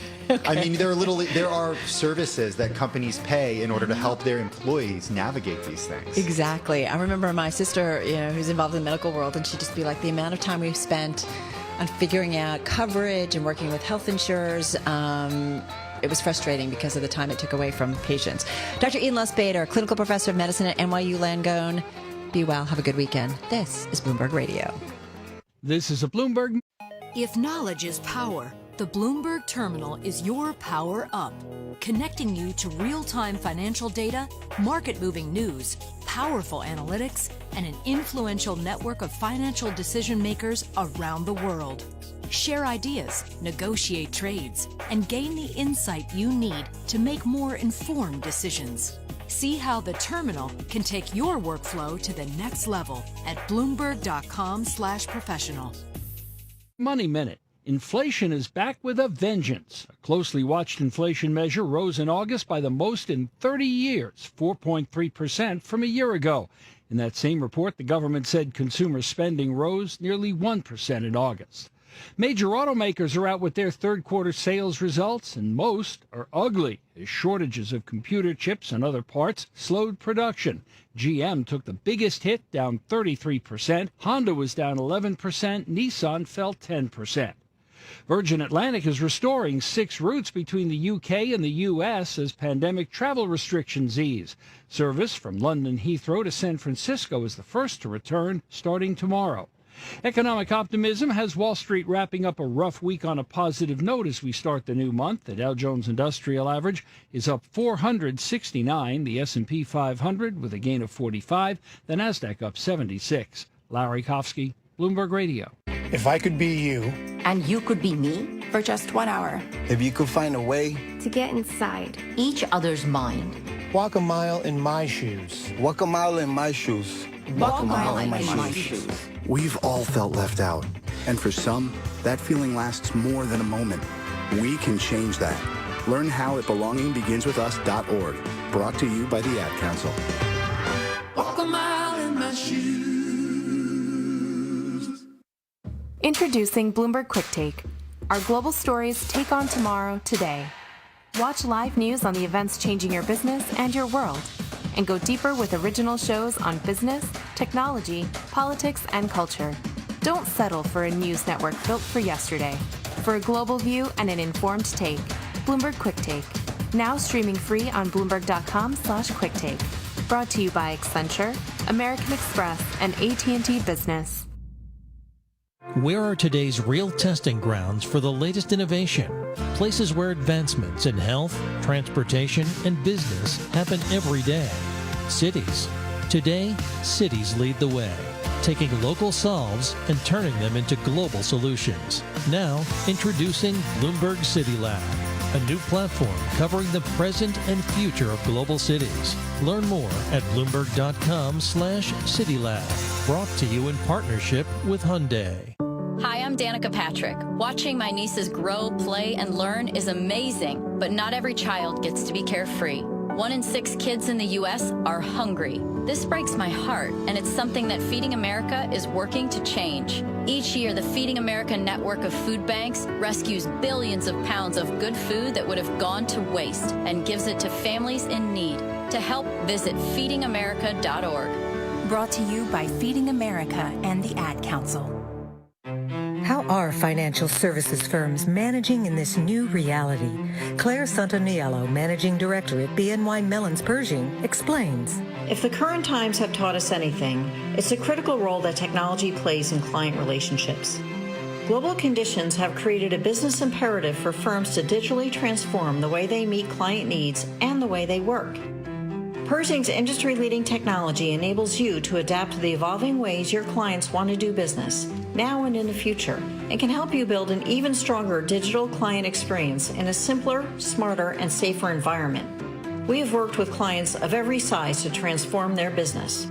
Pershing gives you the foundation to stand on, plus our unique perspective, to help you run your business even during the most uncertain of times. We help you consider everything. To learn more about how Pershing can help you transform your business, visit Pershing.com. Pershing LLC, member FINRA, NYSE, SIPC. Asset managers who seize change to launch new strategies, add distribution channels, or exploit new technology to re-engineer the investor experience are often rewarded. However, in an industry paralyzed with complexity, few act with agility or decisively. Few run their business strategically. Yet, the most competitive managers in the market know, with the right partner and a flexible operating platform, you can. Go boldly toward change with SEI Investment Manager Services. Determination and operational strength are both essential factors for growth in asset management. I'm Steve Meyer, President, Head of SEI's Investment Manager Services Division. We know that disruptive forces create opportunities around the world. If you see potential in change, our industry specialists will maximize SEI's integrated platform of data and risk management, global investment operations, compliance support, and investor services to position your asset management business for success. Come grow with us. With SEI Investment Manager Manager Services, you lead the charge in a competitive marketplace. Learn more at seic.com/seizchange. My Shiro doesn't always wear a cape, but she always has time for a hug, a smile, for going the extra mile. My Shiro stretches every dollar, puts in long hours, puts others first. But now it's your time, Mom. When you're ready to retire, we want you to be able to enjoy it. Get free tips to help boost your retirement savings now at aceyourretirement.org. A public service announcement brought to you by AARP and the Ad Council. Success has gotten a lot more complicated. They've since matured. Barry Ritholtz hosts Masters in Business. You were assigned to break up the conglomerate. Saturdays at 10 a.m. and 6 p.m. Eastern on Bloomberg Radio. Bloomberg, the world is listening. Broadcasting live from the Bloomberg Interactive Brokers Studio in New York. Bloomberg 1130 to Washington, D.C. Bloomberg 99.1 to Boston. Bloomberg 106.1 to San Francisco. Bloomberg 960 to the country. Sirius XM Channel 119. And around the globe, the Bloomberg Business app and BloombergRadio.com. This is Bloomberg Business Week. Yeah, it is Bloomberg Business Week, the Friday edition. Carol Massar along with Tim Stenovic in our Interactive Brokers studio. We're going to get an update on the latest out of D.C. It felt a little frantic yesterday, but we did stave off. Which one? A government shutdown. A government shutdown. Yeah, we did. I don't remember because there's like there's several components going on right now. There's three different components happening right now. Yeah. And we're going to get an update from Joe Matthew in just a few minutes. Remember, last night, Nancy Pelosi sent lawmakers home after the hours of negotiations failed to produce that agreement. A big setback for the president. The vote. She didn't take the vote. We'll see what happens today. All right, let's get another check on the trading day and your top business stories. Back to Charlie Pellett. All right, thank you very much. Best level of the day. Let me put in a shameless plug for Joe Matthews' program. Fantastic program, 5 o'clock Wall Street time. Got Washington covered, and it is an incredible show. Bank of America's online banking platform down for several hours today, leaving thousands of customers locked out of their accounts. They do say they're getting those outages fixed. Bit by bit, things are coming back on. Bank of America rallying along with other financials today, up right now by 2%. Stocks climbing as prospects for an economic recovery outweigh concern over faster than estimated inflation at a time when the Fed is getting ready to wind down stimulus. Best level of the day right now on the U.S. equity market with the Dow, the S&P, NASDAQ all rallying. S&P up 50 now, up 1.2%. We've got the Dow up 510, up 1.5%. NASDAQ up 96, up by 0.7%. 10-year yield 1.47%. Spot gold up 0.1%, $17.59 the ounce. And West Texas Intermediate crude up 1%, $75.76 a barrel. Merck shares surging today. Look at Merck. MRK on the ticker up now by more than 10%, up 10.1%.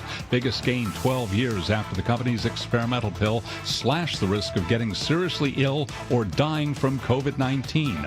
Dr. Andrew Pekosh is a professor of molecular microbiology and immunology at the Johns Hopkins Bloomberg School of Public Health, and he says this pill could be an important weapon to prevent additional stress on the hospital system. When we have these COVID-19 outbreaks that stress the hospital system, other diseases, people coming in for other types of care suffer because the hospital resources are strained so thin. So you want to keep people out of the hospital, you want to reduce disease severity, and then on top of that, if you can reduce the number of cases and transmission, then you've got extra benefits in terms of controlling the disease. Dr. Pekosh with the Johns Hopkins Bloomberg School of Public Health, supported by Michael R. Bloomberg, founder of Bloomberg LP and Bloomberg Philanthropies. Among some of the vaccine names, they are lower on this Friday here, with Pfizer down 0.3%. Its German partner BioNTech, its ADRs down 7.5%. AstraZeneca's ADRs down 0.5%. Moderna down now by 11.7%. J&J down 0.4%. Again, Merck shares surging by 10%. Recapping, 10-year yield 1.47%. Spot gold up 0.1%, $17.58 the ounce. I'm Charlie Pellett. That is a Bloomberg Business Flash. All right, Charlie, thank you so much. So I'm going to be really honest with you. Tim and I were kind of scrambling. Do we have the latest on what's going on in D.C.? Because yesterday seemed a bit frantic. Well, fortunately, we have Joe Matthew with us, who can actually give us the latest, even if we can't give it to ourselves. He is in the thick of it, and he's actually joining us from the White House. He is the host of Bloomberg Sound On. It airs each and every weekday at 5 p.m. Wall Street time on Bloomberg Radio. Joe, it is great to have you back with us on the program. As always. What is the latest? Well, that's a good question. This is fast and furious. Carol, the way you characterized yesterday is exactly how I would describe today. This is where things are something's about to happen here, okay? We're going to get a briefing from Press Secretary Jen Psaki in, any minute now. As soon as that is done, President Biden, the motorcade, are rolling up to Capitol Hill. And there's going to be an in-person meeting, a family meeting, and now the parents are all going to be in the room. Okay, so obviously last night things didn't go the way Nancy Pelosi hoped. As you mentioned a couple minutes ago, Carol, she walked out of the House a little after midnight, and at that point said there will be a vote today. It's still today. We don't know if there's actually going to be a vote. This feels strikingly similar to this time yesterday. But this is the new wrinkle here, is that Joe Biden himself is going up to the Hill around 3:30, about an hour from now, Wall Street time. He'll be in the second of two Democratic caucus meetings. They're going to close the doors. They're going to try to hash this out. I don't know if this results in a deal. And by the way, we're talking about the bipartisan infrastructure deal. They did pass a bill yesterday to fund the government, so there's no shutdown this morning. Whether he can get to a deal remains in question, but it is believed that he wouldn't go to this extent and stick his neck out and create these optics unless he thought they were close. That is pure speculation on my part. If you think about it, though, if they got a deal and he didn't go up there, it's one thing. If they did not get a deal and he never went up there, people are going to say, what are you doing at the White House? Come out of the White House, do something, get involved. And so the White House is leaning in. So, Joe, what do we know about what that deal could look like? Well, it's a good question because we learned yesterday from Senator Joe Manchin. I was in a very big scrum with the senator from West Virginia that he gave a number, $1.5 trillion. That really slowed things down because progressives are looking for more than twice that on the reconciliation bill. This is the second part of it, the human infrastructure bill. One cannot move without the other if you talk to progressives. So the hope here is to get progressives comfortable enough with what they're crafting in this reconciliation bill to vote for infrastructure. But I've got to tell you, from Bernie Sanders to Pramila Jayapal, who's the chair of the Progressive Caucus in the House, they've been telling their members, vote against infrastructure. They said this thing can fail, we'll come back and do it another day, because they've never budged on this. They want reconciliation not promised, but passed in the Senate before they touch the infrastructure bill. Bit of a game of chicken here. So what's likely? What are you hearing from D.C. watchers? And as you roam the halls of Congress, Joe, what's likely? I mean, are the progressives, really risking losing even some human infrastructure here? Yeah, everyone is risking losing everything right now, because if you're a moderate Democrat, too, and you want that infrastructure bill, well, you might not get that if you're not going to put up with this business over reconciliation. This is one of these moments where it's very difficult to tell because people are playing it pretty close to the vest and everyone is really digging their heels in. I was saying earlier, could this be the week? Could this be the first time that we actually find everyone in Washington is actually saying what they believe and that they're actually going to do? Because if that's the case, Joe Biden's economic agenda could be in great peril. So is there any chance that he can get something done quick enough, Joe, before the 2022 election rolls around, that it won't have a detrimental impact on the midterms? Oh, sure. And if you talk to the White House, yesterday wasn't a real deadline. They met the real deadline, which is averting a government shutdown. That promise Nancy Pelosi made to moderates to vote on infrastructure on the 27th, which ended up being yesterday, which is now today. Well, look, that could be next week. I mean, that's for them to work out. Here at the White House, they say we have time to figure this out, and we made progress. And they actually like the fact that Joe Manchin came out with a number. Now at least everybody's got their cards on the table here. We know where people stand and we can start working with that.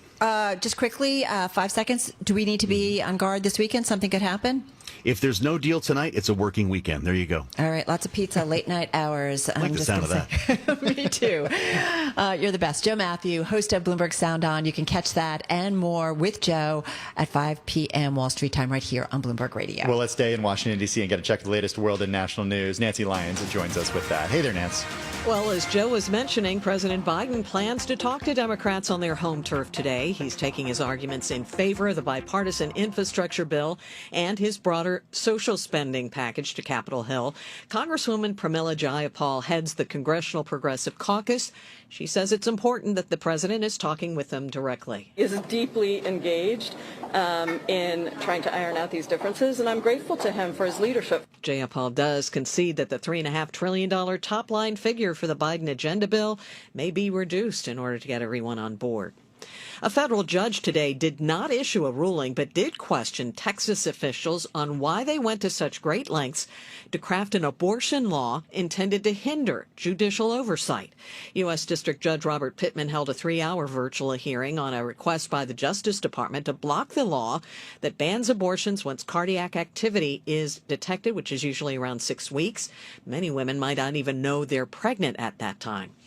The White House COVID-19 response team is addressing shortages of rapid at-home coronavirus tests. The manufacturing is scaling up significantly, doubling across the next couple of months. And we're just going to keep at it to encourage those manufacturers to increase capacity and to drive down the cost of those tests. Response Coordinator Jeff Zients expects production to double the current supply in the next 60 days. Global news 24 hours a day.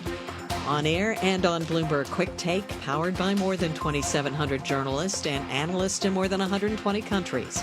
I'm Nancy Lyons. This is Bloomberg. As a research university, if knowledge is power, the Bloomberg Terminal is your power up, connecting you to the real-time financial news, data, and analytics that can take your workflow to the next level. Power up at Bloomberg.com/professional. NJIT makes smart technologies even smarter. That's why NJIT graduate and civil engineer Anya O'Dwyer says the university is so important for her industry. Construction and civil engineering is always going to have cranes and, people and movement, but how we're designing and implementing things, that's what's changing. We have millions of data points now that we never had before, and that's allowed us to think about planning and design in a way that we haven't done so before. NJIT is very much at the forefront of that. Collecting data, understanding data, manipulating data, having access to a facility like NJIT, which is constantly focused on research and innovation, is so important for the industry and what it means to be designing for smarter systems. NJIT, New Jersey Institute of Technology. Learn more at njit.edu. Wake up and text. Text and eat. Text and catch the bus. Text and miss your stop. Wait. Text and be late to work. Sorry, I'm late. Text and work. Text and pretend to work. Text and act surprised when someone calls you out for not working. Who, me? Text and meet up with a friend you haven't seen in forever. Hi. Oh, hey. Text and complain that they're on their phone the whole time. Text and listen to them complain that you're on your phone the whole time. Text and whatever. But when you get behind the wheel, give your phone to a passenger. Put it in the glove box. Just don't text and drive. Visit StopTextsStopWrecks.org. A public service announcement brought to you by the National Highway Traffic Safety Administration and the Ad Council. We used to take our freedom of movement for granted. Not anymore. It's not just the people who work for the airlines. And it's natural to feel grateful for the things that kept you going. Does America have a chance to lose our advantage? Can we get to herd immunity fast enough so that we'll be in good shape? But really, we were just doing our jobs. Oxford University is starting a study on patients who've recovered from COVID. Bloomberg Radio, the Bloomberg Business app, and BloombergRadio.com. Bloomberg, the world is listening. Burden LLP Accountants and Advisors presents Tax Chat with Richard Goldstein, Senior Principal and Co-Leader of Burden State and Local Tax Practice. COVID-19 pandemic state and local government restrictions have caused many people to shelter in place outside their primary state of residence. The new normal of remote working has proliferated potentially costly state and local tax residency issues. For example, if you live in Manhattan but have been residing and working in Connecticut because of the pandemic, you may be a resident of one or both states and potentially taxed twice on the same income. At Burden, we help clients develop a plan to address double residency concerns and non-resident income allocation to minimize their overall tax liability. If you're a high net worth individual or a business owner, let Burden help protect you, your family, and your business. For more tax chat from Burden Accountants and Advisors, visit burdenllp.com. That's BERDONLLP.com. Burden Accountants and Advisors. We listen, we solve, we do. Wake up and text. Text and eat. Text and meet up with a friend you haven't seen in forever. Hi.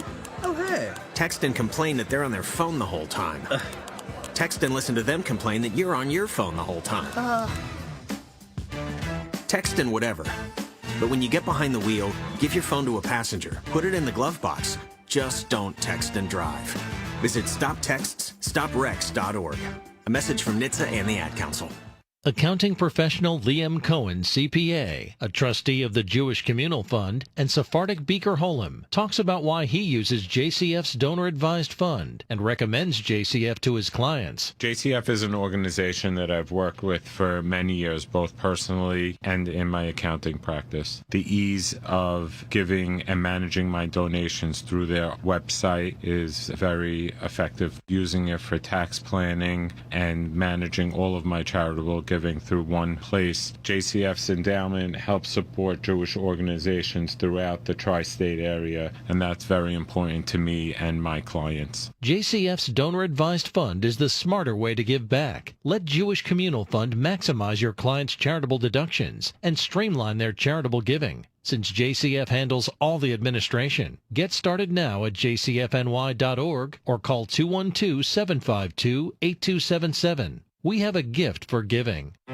Why do hedge funds and other alternative managers rely on Pershing for a highly personalized experience? Mark Alderati, a managing director at BNY Mellon's Pershing and head of Prime Services, shares how we help you consider everything. In today's ever-evolving environment, the team at Pershing's Prime Services wants to know, what are you focused on now? Are you confident in the stability of your counterparty? Do you feel they can help you grow your business? When it comes to fundraising, do you have access to the mindset of the advisor or have what you need to navigate the ODD process? Exceptional service for our clients is at the core of what we do. Our award-winning team is just one of the benefits of working with BNY Mellon. Whether it's customized financing or securities lending solutions, BNY Mellon's Pershing is a prime broker who's committed to this business and dedicated to meeting your demands, so you can focus on growing your business and producing results for your clients. To learn more about the unique and industry-leading solutions for hedge funds and other alternative managers, visit Pershing.com. Pershing LLC, member FINRA, NYSE, SIPC. Markets, headlines, and breaking news 24 hours a day at Bloomberg.com, the Bloomberg Business app, and at Bloomberg Quick Take. This is a Bloomberg Business Flash. From Bloomberg World Headquarters, I'm Charlie Pellet. Big day for the U.S. stock market with the Dow, the S&P, NASDAQ, all rallying today. The reopening trade roaring back. S&P up now by 49, up 1.1%.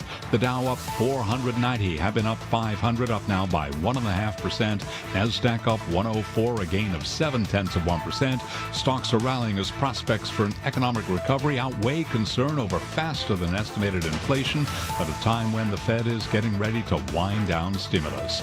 10-year up 5/32, 10-year yield 1.47%. Spot gold up 0.1%, 17.59 the ounce.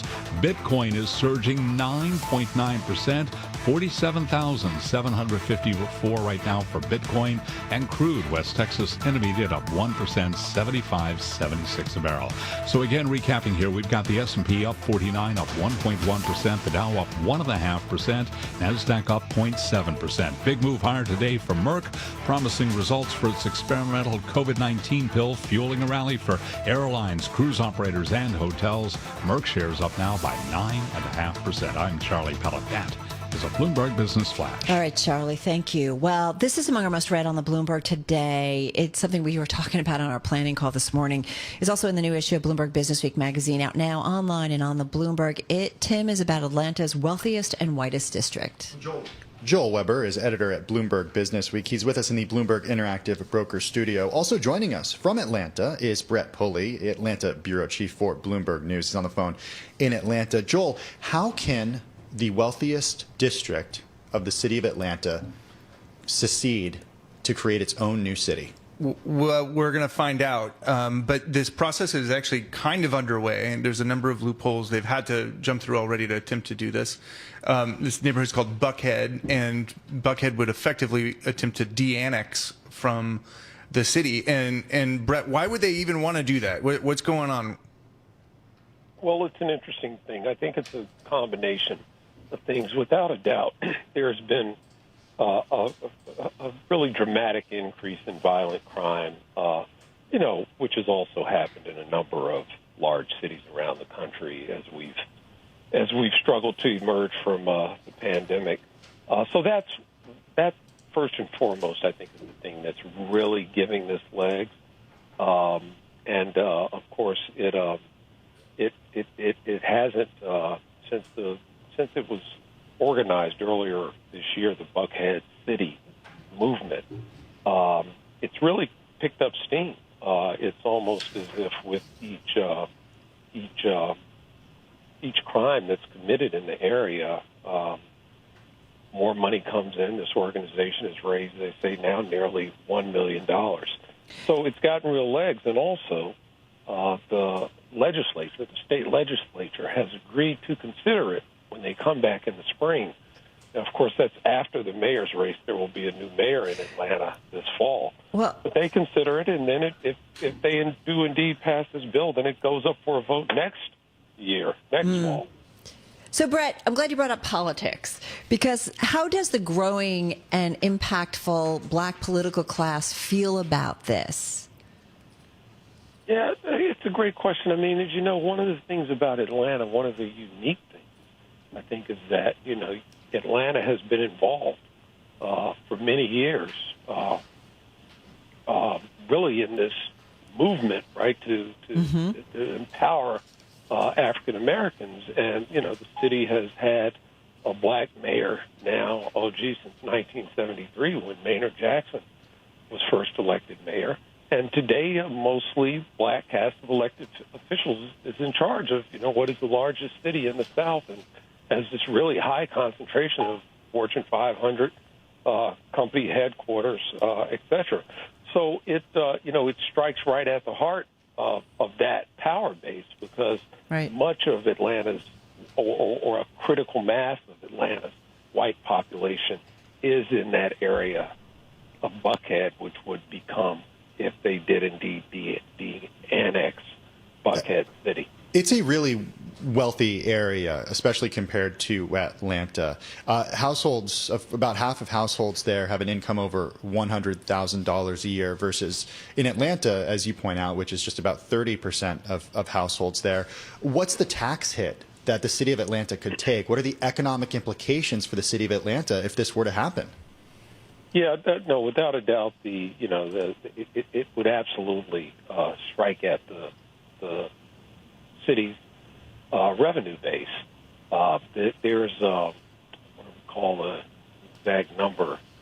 It's I want to say about 40% of the revenue of the city's revenue comes from that area that would leave the city. And then, of course, there are a number of feasibility studies that have looked at the impact, and then there are some big issues out there, like what services would a Buckhead city continue to use or desire to continue to use, such as the Atlanta public schools. So there are a lot of variables there, but I think the general sense is that, about somewhere in the area of, 40%, maybe even a little bit more, would be lost from the city's revenue. In your story, I think you point out that the math that we did here, you guys did for the story in your story, shows the neighborhood accounts for nearly 40% of tax revenue generated for Atlanta. So, Joel, that's a big deal. Not insignificant, and to think, major American city suddenly, becoming kind of two cities is sort of an unfathomable idea. Yeah. Who's next then? In theory, you could see a lot of cities attempting to do this stuff. So Brett, there's been several loopholes that or hoops that they've jumped through so far. What are the main ones that they have to get through next in an attempt to hit this 2023 aspirational target? Sure. Well, the biggest one is to get it on the ballot for voters in November of 2022, and so that's going to be a matter of this bill passing in the state. And that's a state ballot, right? Georgians are voting on it, not Atlanta residents. Yeah, but you know what? There is a distinction there, and there is. I want to say that it's the representatives who represent the area impacted are the ones who vote. But I'm not sure. But I know that it's not as straightforward as the entire. Look, it could, given the makeup of the state legislature, it very well could find its way to the ballot. And then it's about what the city of Atlanta decides. That would not be a statewide. Right, and that's the catch in the story. Only the people who live within the boundaries of the proposed new city would get to vote on it. That's right. Yeah. And that means the majority of people who live in Atlanta would actually have no say on whether or not Buckhead would remain part of the city or not. Even though, as the story points out, it would have serious implications for the health of the city. 40% of the revenue, right? So it's clearly there's a battle line that has been drawn through Atlanta, and it's largely a racial one as well, right, Brett? Because this is like the headline points out, this is the richest, whitest part of Atlanta. So is it? How raw is this feeling in Atlanta right now, since you're there? And Brett just got about 20 seconds, so just quickly. Sure. Well, clearly race and class. They're very much a part of this, but none of these things are, no pun intended, completely black and white. This Buckhead City movement. There are some people, for example, there were some police officers who were fired by the current mayor who were supporting the movement. So it'll be interesting in the spring when the legislature takes it up. Well, looking forward to updates and seeing where this goes. Brett Pulley, he's our Atlanta bureau chief here at Bloomberg News, on the phone from Atlanta. Joel Weber, editor of Bloomberg Business Week, here in our Interactive Broker studio. Check out the new issue of Bloomberg Business Week on newsstands, online at businessweek.com, bloomberg.com, and on the Bloomberg terminal. It's not just work. If knowledge is power, the Bloomberg terminal is your power up, connecting you to real-time financial data, market-moving news, powerful analytics, and an influential network of financial decision makers around the world. Share ideas, negotiate trades, and gain the insight you need to make more informed decisions. See how the terminal can take your workflow to the next level at bloomberg.com/professional. It's an unfolding, ever-changing universe of characters. Can we get out of the pandemic? Bloomberg Business Week. It's the app that made trading hard to resist. Weekday afternoons at 2 Eastern on Bloomberg Radio. With the Bloomberg Small Business Report, I'm John Tucker. We're brought to you by Indeed. 60% of small businesses say they will only hire vaccinated workers going forward. That's the finding in a survey by Digital.com. The finding may be the result of recent experience. A majority of those small business owners said they had been burned in the past with one or more of their workers testing positive and putting fellow employees or customers at risk. Youngi Chu, owner of Headset Plus, one of the owners interviewed for the study, says in the last 18 months, we're basically walking on eggshells to try and prevent an outbreak. The survey also finds many businesses walking a fine line between protecting people and dealing with a labor shortage. Of the businesses that said they will require new hires to be vaccinated, only 78% are requiring their current employees to get a vaccine. And that's the Bloomberg Small Business Report. What is dedication? The thing that drives me every day as a dad is Dariana. We call him Day for short. Every day he's hungry for something, whether it's attention, affection, knowledge. And there's this huge responsibility in making sure that when he's no longer under my wing, that he's a good person. I think the advice I would give is you don't need to know all the answers. The craziest thing was believing that your dad knew everything. So as a dad, you felt like you had to know everything. You had to get everything right. It's okay to make mistakes. As long as it's coming from love, then, it kind of starts to work itself out. I want him to be able to sit back one day and go, we worked together, we did a good job. That's dedication. Find out more at fatherhood.gov. Brought to you by the U.S. Department of Health and Human Services and the Ad Council. You know the expression, hit the ground running. We think it's a better idea to hit the ground listening. Karen Moscow. The pandemic is having a major impact on the labor market. Nathan Hager. President Biden is setting a new goal. Bloomberg Daybreak. A landmark trial kicked off this week. Weekday mornings at 5 Eastern. We really haven't seen that kind of move happen. On Bloomberg Radio, the Bloomberg Business app, and BloombergRadio.com. Bloomberg, the world is listening. Broadcasting 24 hours a day at Bloomberg.com, on the Bloomberg Business app, and at Bloomberg Quick Take. This is Bloomberg Radio. Markets, headlines, and breaking news 24 hours a day at Bloomberg.com, the Bloomberg Business app, and at Bloomberg Quick Take. This is a Bloomberg Business Flash.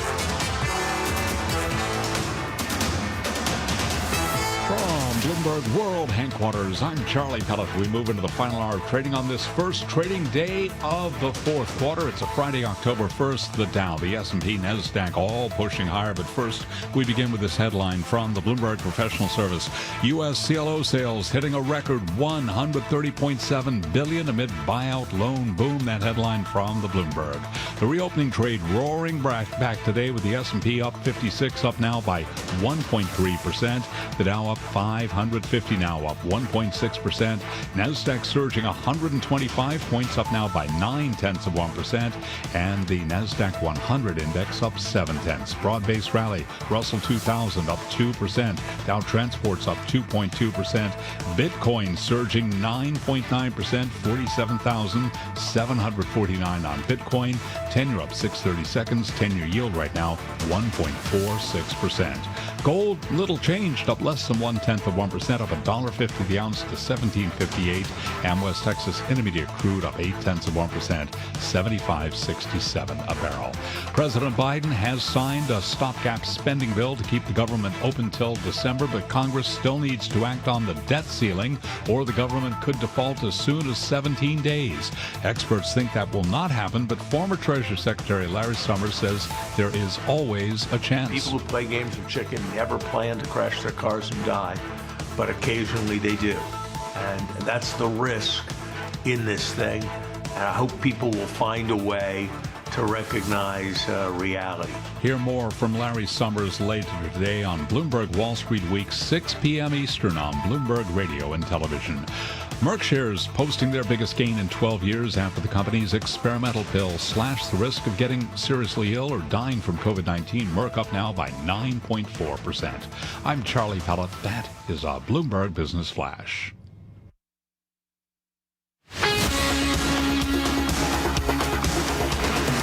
You're listening to Bloomberg Business Week with Carol Messer and Bloomberg Quick Takes Tim Stenovic on Bloomberg Radio. All right, you are listening to Bloomberg Radio Business Week. Tim and Carol here. Top story this Friday, Bitcoin jumping. We're right now up just shy of 10%, 47,742 roughly, rising quickly and having its biggest daily gain since July. And other digital currencies also surging. It's a bit of a shock rally, Tim, that we're seeing. And that followed the largest monthly decline since the month of May. Yeah, the big tick up that we saw happen in just minutes happened just after 6 a.m. And the big question is, Why? Well, fortunately, we have with us Joe Weisenthal, digital news executive editor for Bloomberg News. He's with us in the Bloomberg Interactive Brokers studio. Perhaps you know him on Twitter as the Stalwart. Joe, why? If there's one guy who can answer this, it's you. Why does a cryptocurrency move? I have no idea. And I mean that in all sincerity. I have spent years trying to figure out why sometimes coins go up and sometimes coins go down. And it's very rare that there's ever any obvious fundamental reason for short-term moves. Sometimes there's even bad news. Like we get days like today where there's like a major DeFi platform got hacked, which we have a story about, or news that the government wants to regulate stable coins. You might say, well, this is not great for the industry. Coins go up. Other days, things are good and coins go down. One thing I do think is interesting, though, is if you go to crypto on the terminal and look at all the different coins we track, Ethereum and Litecoin, et cetera, they're all up about the same amount, between 8 and 10%, which to me tells us that the state of crypto is still such that by and large, things are highly correlated, money goes in and out at the same time, and that these moves are not related to coin-specific fundamentals. Is it related at all to what we heard from Jay Powell yesterday when he was asked if he would ban or limit cryptos, similar to what we see out of China, who has banned them multiple times? Powell said no, he had, quote, no intention to ban them. You know, it could be but like, that was but it's hours not ago, that. and, Yeah, it and that's doesn't what fit with surprises the me. timing, and you know, I don't think many people thought a Bitcoin ban in the U.S. was like in the cards. So it's very strange. It's like people have driven themselves mad trying to explain why coins do what they do. What about? Go ahead, Carol. If there are never really any fundamental reasons why crypto trades as it does, then why do we even think about talking about potentially institutional investors being involved? I think over the medium to long term, there might be fundamental things, whether it's people bullish on finance through smart contracts, whether it's people perceiving a coin like Bitcoin as a safe haven digital gold, adoption in emerging markets. So there's certainly medium to long-term macro stories that I think can explain why institutions would want to allocate money to this space. But why one day at 6 a.m., maybe a billionaire bought some Bitcoin and it was illiquid at the time and a bunch of people got alerts on their phones and bought more. That's what I was wondering, if there was some sort of whale. Could be. That would be my guess. But is there something to make it a much more understandable? I mean, if it becomes more regulated, will that make it a more normal, quote unquote, market? What I would say is that over time, as people get more familiar with these coins, I would expect that they start to trade in dispersion as people appreciate the differences between them and certain fundamentals differences. But why does the stock market go up one day and down the next? Who knows? Well, that's true, but we can often find some fundamentals. We can make right? something up. More people are buying. We can make something up. Whoa! All right, we've got to talk about this. What? I just want to say, I want to go from Bitcoin to minting the coin. Okay? Yeah. The big, from huge, one crazy thing to another. platinum coin that doesn't actually have to be a big, huge coin, Joe. So this is the key thing. We're gaining momentum in this story. We are, perhaps 17 days away from hitting the debt ceiling, which in theory could lead to a catastrophic default, the failure to pay debt on treasuries, potentially imploding the financial system. One solution, if you can't borrow more money, is for the Treasury to create a $1 trillion platinum coin, put it in its account, and continue spending without borrowing further. There was a 1996 law that grants the Treasury Secretary broad discretion in the creation of platinum coins specifically, both in terms of their size and denomination. And although the creators of the law perhaps did not intend it to be seen as this way, a plain language reading would seem to allow it. Okay, let's do Schoolhouse Rock for a second. And so for everybody listening who's going to be having a cocktail over the weekend, say, did you hear about this $1 trillion coin? Explain how this works. Because to me, it sounds like you're almost like printing money and you still have the debt and Totally. So one thing that people understand through Schoolhouse Rock is that the power of the purse resides with Congress. It's one of these sort of basic things. Only Congress can allocate money, which is true. But you can get into a situation in which Congress has, say, sent the executive one set of instructions, spend $3 trillion over the next few years on X and Y, and another set of instructions, don't borrow anything further because we haven't authorized an increase of the debt ceiling, in which case the executive is then faced with two contradictory laws and would be in an impossible situation of having to choose one of the two laws to comply, potentially setting off a constitutional crisis. There is this loophole that was discovered in that was discovered in 2011 from a 1996 law that allows essentially broad discretion not to spend more money. The spending has already been authorized. This is not like suddenly, oh, Biden could use this multi-trillion-dollar coin and like get all his like Green New Deal passed, because that would then violate the power of the purse of Congress. But what it could do is continue money to flow out from the Treasury's general account, which is held at the Fed, and make the payments that it's been legally compelled to make through previous acts of Congress. Where does this platinum coin reside, though, and who's responsible? So the logistics, I think, it's never been tested before. It's never been done. My hunch, I went on a high school field trip to the New York Fed in the mid-'90s, and there is a room down there in the vault I've been to that has all the gold bricks that many different countries hold their gold in. It seems pretty safe. Probably safe there. And the other thing is, look, let's be honest. If one of us stole the coin and we tried to spend it, I think we'd get caught pretty quickly. Well, making change would be really it's tough. like, is this their $1 trillion coin? It's like, no. This is another one. This is a different coin that's worth almost $1 trillion. So I think we would get caught pretty quickly in the event someone tried to steal it. But it's debt that we ultimately have to pay off. So that's the thing. I mean, look, just quickly. Historically speaking, we could raise money by selling treasuries. Right. But also historically speaking, countries have always created coinage as a way of making money. And although it's not a powerful or significant part of our money creation system today, there's a long precedent for the creation of coins as a way of creating money that can then be spent. Wouldn't lead to runaway inflation? No, because it's not new money that would be spent. It's simply the existing authorized spending from Congress. All right. Good questions, I think Carol. I'm getting closer. Thank you so much. Thanks for having me. Love what you've been writing. Joe Weisenthal, digital news executive editor at Bloomberg News. Let's get to Washington, D.C. for a check of the latest world and national news. Nancy Lyons. Hey, Nance. Hey, Tim. House Speaker Nancy Pelosi plans to hold a vote today on infrastructure spending. It's still unclear if it'll happen. President Biden is heading up to Capitol Hill this afternoon to see if he can finalize a deal on infrastructure, and another one of social spending. White House Press Secretary Jen Psaki says there has been progress in the last 24 hours. What we're working toward is unifying a path to get both of these packages done. As a part of that, and we all knew this from the beginning, compromise is necessary. It's inevitable. Some have come down, some have come up in the numbers and what we're looking at here. That's what the basis of the discussion and some of the basis of progress has been. Psaki says the administration's team has conducted more than 300 calls in the past few days to get something finalized.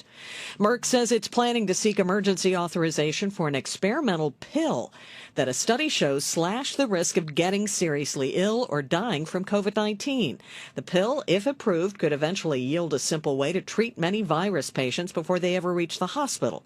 Merck CEO Robert Davis spoke with ABC News. This drug, this antiviral molnupiravir, basically is able to, if taken within 5 days of the onset of symptoms, significantly reduce the risk that a patient is either going to have to ultimately go into the hospital and, most importantly, reduces significantly the risk of death. Davis says it would be an easy-to-use option. Global news 24 hours a day, on air and on Bloomberg Quick Take, powered by more than 2,700 journalists and analysts. The market news. If knowledge is power, the Bloomberg Terminal is your power up, connecting you to the real-time financial news, data, and analytics that can take your workflow to the next level. Power up at Bloomberg.com/professional. You need. Rates are low, earnings are pretty good. Along with the insights you didn't know you needed. When I'm walking my dog, when I'm taking Steve around the block. Steve is the name of your dog? Yeah, Steve. Bloomberg Markets with Paul Sweeney and Matt Miller. My dream scenario is that Paul sells his house, then the bubble bursts, and then I can find one. Weekday mornings at 10 Eastern. Never met Steve? I've not met Steve. He's been on TV a lot. On Bloomberg Radio, the Bloomberg Business app, and BloombergRadio.com. 1 in 3 adults has prediabetes. 1 in 3. That means it could be you, your football buddy, your football buddy, or you, your best man, your worst man, you, your dog walker, your cat jogger. While 1 in 3 adults has prediabetes, with early diagnosis, prediabetes can be reversed. Take the risk test at doihaveprediabetes.org. Brought to you by the Ad Council and its Prediabetes Awareness Partners. Economics. Chairman Powell looks brilliant. Finance. Some breaking news for you. A share sale. Investment. The narrative of the reopening trade has changed. The Bloomberg Surveillance Podcast. Do you want some volatility, Tom? Please. Do you want me to go there? Tom Keene, Jonathan Ferro, Lisa Abramowitz, and the names that shape the world's markets. Joseph Stiglitz of Columbia University, the laureate. Bloomberg Surveillance. Listen today at Bloomberg.com, the Bloomberg Business app, or subscribe on Apple Podcasts. Adopt US Kids presents What to Expect When You're Expecting a Teenager. Learning the lingo. GOAT, G-O-A-T, acronym, stands for Greatest of All Time. As in, spaghetti sandwiches for dinner? They're my fave. Dad, you're the GOAT. You don't have to speak teen to be a perfect parent. Thousands of teens in foster care will love you just the same. Visit adoptuskids.org. Brought to you by the U.S. Department of Health and Human Services, Adopt U.S. Kids, and the Ad Council. Are you interested in a challenging and exciting career? One where you can be part of solving complex challenges across industries and geographies.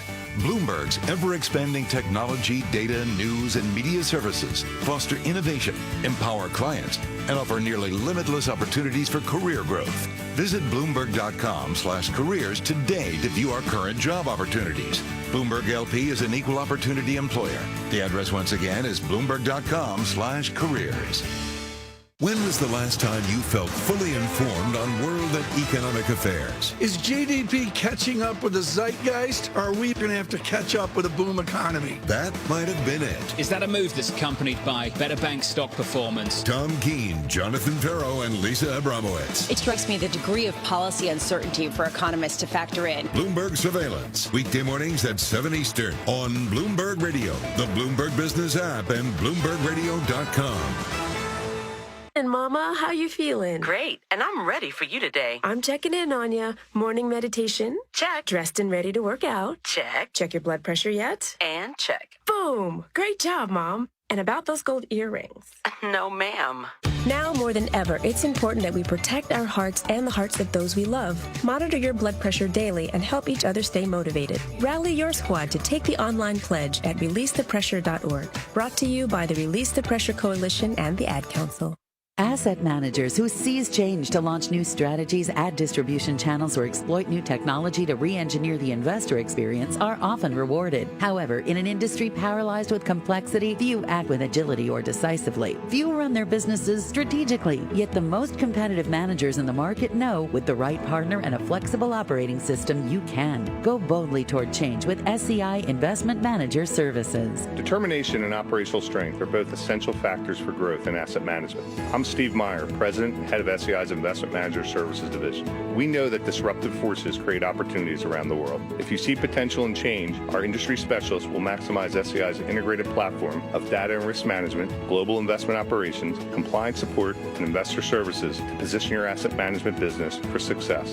Come grow with us. With SEI Investment Manager Services, you lead the charge in a competitive marketplace. Learn more at SEIC.com/seize change.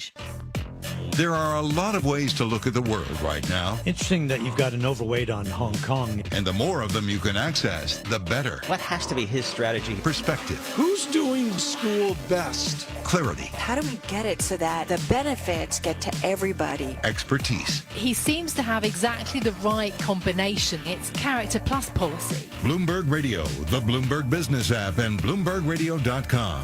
Bloomberg. The world is listening. Greg Sauter is president of WGI, which provides engineering solutions for public infrastructure and real estate development projects. He's also on the board of overseers for New Jersey Institute of Technology and sees firsthand the intense demand by companies to hire NJIT graduates. It's become almost cliche to say, but a large percentage of the jobs required in the not too distant future have not even been identified yet.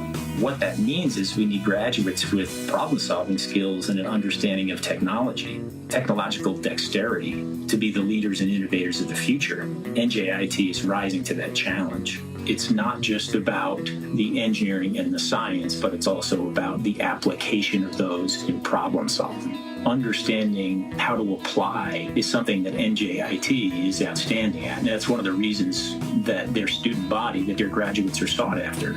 NJIT, New Jersey Institute of Technology. Learn more at njit.edu.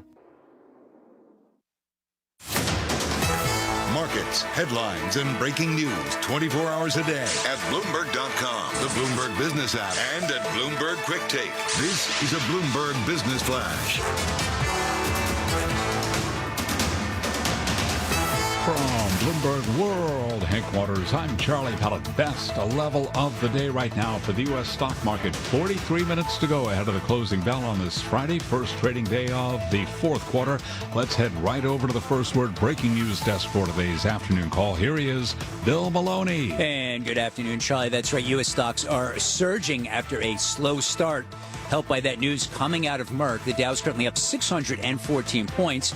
S&P's gained 64. NASDAQ rises by 149. The U.S. 10-year yield at 1.47%. Gold is up a point. Transports gained 313 points, and Bitcoin surges 10%. Among the main 11 S&P sectors, all are in the green, led by gains in energy and the financials. And leaders to the upside in the Dow, Merck and Disney, while Walmart led to the downside. After earnings, Jefferies rose 2%. And in other news, Google abandoned its plans to offer bank accounts to users. And speaking of Merck, shares rose as much as 12%. That's the most since 2009 after their COVID drug cut hospitalization and deaths by half. Live from the First Breaking News Desk, I'm Bill Maloney. Charlie? Okay, we thank you very much, Bill Maloney. And to hear live breaking news over your Bloomberg-type squawk, SQUAWK on your terminal. I'm Charlie Pellet. That is a Bloomberg Business Flash. Thank you so much, Charlie Pellet. It's time now for our weekly crypto update, brought to you by Interactive Brokers. Trade crypto for less coin with commissions, just 12 to 18 basis points, and no hidden spreads or markups. Learn more at ibkr.com/crypto. So we just talked with our Joe Weisenthal, who follows all things crypto for us, and we talked about the big jump in Bitcoin that we're seeing. Let's get into it in terms of what we're seeing in the marketplace, and also talk a little bit about China's recent all-in ban on cryptocurrencies again, stepping up its ban. Judika Chow is head of OTC options trading at the crypto exchange Kraken. She also co-founded America's first approved crypto derivatives platform. That was Ledger X. She joins us on the phone in New York City. Judika, good to have you here with Tim and myself. Let's just talk a little bit about the rally that we're seeing. We talked about it with Joe. As Joe said, fundamentally, it's always hard to say why Bitcoin or crypto goes up or it goes down. How do you see it? Yeah, I mean, I think at the end of the day, people will always try to ascribe narratives to price action and price movements. But I agree with Joe's sentiment that in terms of trying to look at fundamentals that change, there probably aren't very many. This week, we've definitely seen crypto moving with the broader market. And so in a way, I think that's reflected in the rally today. And then the other element that you sort of touched upon is we obviously had this knee-jerk reaction to the China news that was, I guess in retrospect, an overreaction as well. Not the first time we've seen that. And so a couple of these factors coming together, the confluence of them reflected in a little bit of an overnight rally, and then obviously continuing this morning with the broader market rally. Is there any indication in looking at what you see when it comes to who bought or what was bought, or a quick increase in the price in such a short time after 6 a.m. that there was some sort of whale who came in and bought a lot of Bitcoin? Well, in general, we've definitely seen institutional buying throughout the morning. It's hard to say, though, cause and reaction and which kind of came first. Bitcoin and ETH moved, but we've also seen activity in the altcoins. And so I think in general, it shouldn't be too surprising that in this momentum-based market, we started to see institutional buying coming into this morning. But I don't know if there's like one particular trade that you can ascribe it to. It definitely seems more not as liquidation driven as some of the larger mean reverting moves that we see in the space, and this definitely seems more driven by natural position building. Judika, you know, what's interesting is, and we're getting ready to have a discussion here at Bloomberg, I think it's next week or so, and really just talking about the institutional interest when it comes to cryptocurrencies and what it's going to take for there kind of to be an all-in buy-in when it comes to institutional investors, institutional portfolios, to have some crypto exposure. What are you seeing on that front? Well, we're seeing it less of a binary thing and more institutions just looking to dip their toes and get involved in some degree.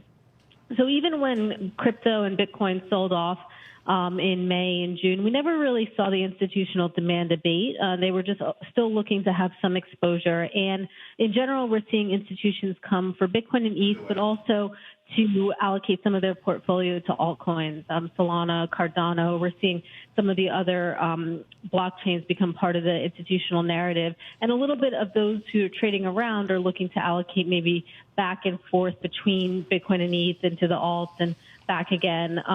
But overall, the demand has stayed fairly constant. It hasn't really been turned off by this volatility that we have seen. If anything, I think the volatility creates opportunity for institutions who are looking to make a move here. Hey, in full disclosure, there was some news this week that you guys are paying a $1.25 million fine to settle allegations that it let U.S. residents, Kraken that is, illegally trade margin products linked to Bitcoin and other cryptocurrencies. Also, this is with the CFTC. I think they put out a statement on Tuesday. The regulatory oversight, what are the conversations you are having, and what can you tell us about that fine? And I'm just thinking about some of our listeners who are trying to kind of find their way forward. What does that mean? Why did that happen? Well, to be honest, I'm not really the best person to speak on this since I manage our OTC options trading. But I can say that Kraken in general is committed to working with regulators. Our goal is really to just make sure that there's a level playing field and that we can help ensure that the rules governing digital asset trading in the U.S. and globally are part of a level playing field, protect the interests of individuals and the integrity of the industry. And I think there's a lot of good Kraken personnel and folks who are working on that. Are there certain regulations that you would like to see that would make your job easier, that would make it easier for you to communicate these products and services to consumers? Well, I think in general, broadly for Kraken as a global company, we're just always looking for clarity. And I think having just clear regulations that are, again, part of a level playing field and that we just know the way to operate. My experience as an entrepreneur in the past is that it's just easier to operate when there's clarity. And I know everyone's kind of working through the regulatory aspects, and I know Kraken is working with regulators, again, on just making sure it's a level playing field. Hey, 20 seconds left here. China, a ban, does that matter to you, do you think, in terms of the crypto market going forward? And just quickly. No, it's not new news. The market has known about it. Bitcoin has proven resilience against various countries trying to shut down aspects of it. So yeah. I don't think it's going to be a big deal. Do you think it's a real ban, though? It's nothing new. They've announced their intentions and they've acted on them. All right. Gonna run. Hey, hope we can check in with you again in the future. Judith Chow, she is head of OTC options trading at Kraken on the phone in New York City. This is a Bloomberg. The world's financial decision makers connect on the Bloomberg terminal. The buy side and the sell side together, collaborating across markets and countries in real time, sharing ideas, negotiating trades, and forming an influential network of over 325,000 financial professionals that helps power global markets. Isn't it time you join them? Request a demo at Bloomberg.com/professional. Funny minute. Wall Street is putting a miserable September behind it, starting October with a strong gain. The Dow Industrial is up 608 in the final hour. The S&P is up 62. The Nasdaq up 143. Merck is the big winner in the Dow, up 9.5%. Its pill to treat COVID-19 could be a game changer for the company after it failed in its quest for a vaccine. Clinical trials found the pill cut the risk of death or hospitalization by half. For James Bond, it's Mission Impossible, getting moviegoers back into theaters. No Time to Die, the last Bond film to star Daniel Craig, will open in U.S. theaters a week from today. It opened internationally this week to strong reviews and solid post-pandemic ticket sales. As for the next 007, odds makers at London's William Hill say Bridgerton star Reggie Jean Page is a 5-2 favorite for the role. He'd be the first black James Bond. Larry Kofsky, Bloomberg Radio. Hi, everyone. Al Roker here. As a guy with his own catchphrase, I appreciate that Smokey's only said, "Only you can prevent wildfires." But I'm filling in because there's a lot more to report. Like when there are parched or windy conditions out there, you gotta be extra careful with things like burning yard waste. After all, wildfires can start anywhere, even in your neck of the woods. Go to SmokeyBear.com to learn more about wildfire prevention. Brought to you by the U.S. Forest Service, your state forester, and the Ad Council. In-depth analysis, concise reporting, need-to-know global business news. Around the world and across the markets, Bloomberg connects the dots for decision makers. Stay on top of today's headlines. Follow big breakthroughs in tech. Understand the latest political issues. See how the world's wealthiest are spending their money. Track what's happening in the markets, and much more. Subscribe today to Bloomberg, the global standard for business reporting. Get it all at Bloomberg.com/subscriptions. What's the difference between you and your competition? What's your vision in this relationship? We're guessing one thing is that you are better informed. European Central Bank President Christine Lagarde had this to say. Actually, we're not guessing. The realism of this is tangible. Up-to-the-moment news. Some of the biggest states could see most of the money. Expert analysis. Does that mean you're focusing on banks and other financials? Bloomberg Radio, the Bloomberg Business app, and BloombergRadio.com. Bloomberg, the world is listening. And what you doing with your phone? Taking pictures? No, I'm asking it questions. Like what? Hey, Bobo, do flowers have best friends? I'm sorry. I'm afraid I don't know that. Hey, follow me. I want to show you something. Look, flowers do have best friends. Whoa.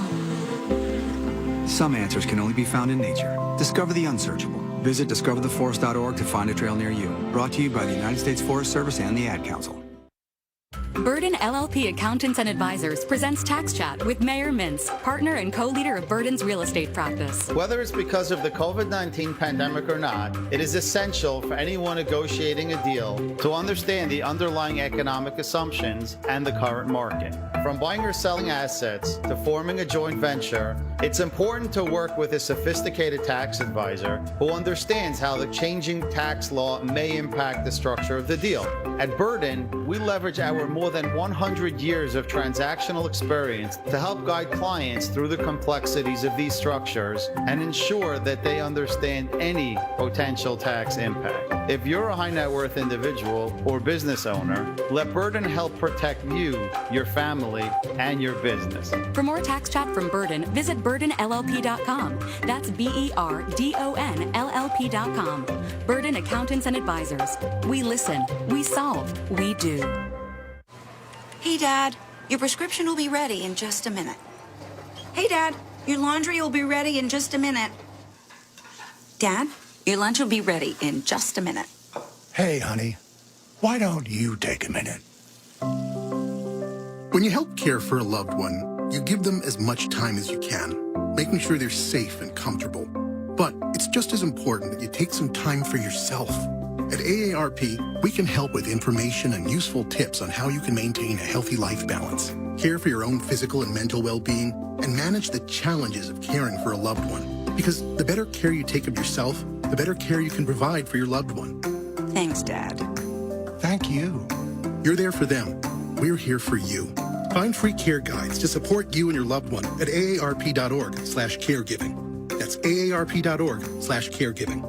A public service announcement brought to you by AARP and the Ad Council. Hi, it's Olivia Munn with my shelter pets, Frankie and Chance. Say hi, guys. When I adopted them, I discovered that they both have incredible personalities. Chance's sole purpose in life is to love and to be loved. Frankie is a little bit of a scoundrel and always entertaining. They're a little bit of a lot of things, but they're all pure love. Adopt pure love at theshelterpetproject.org. Brought to you by the Ad Council, the Humane Society of the United States, and Maddie's Fund.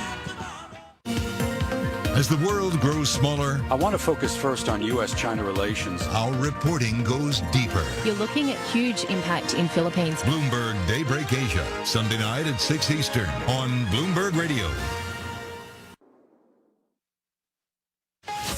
Broadcasting live from the Bloomberg Interactive Brokers Studio in New York. Bloomberg 1130 to Washington, D.C. Bloomberg 99.1 to Boston. Bloomberg 106.1 to San Francisco. Bloomberg 960 to the country. Sirius XM Channel 119. And around the globe, the Bloomberg Business app and BloombergRadio.com.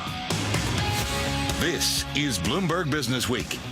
You are listening to Bloomberg Business Week. Carol Master along with Tim Stanovic. Man, 29 minutes left.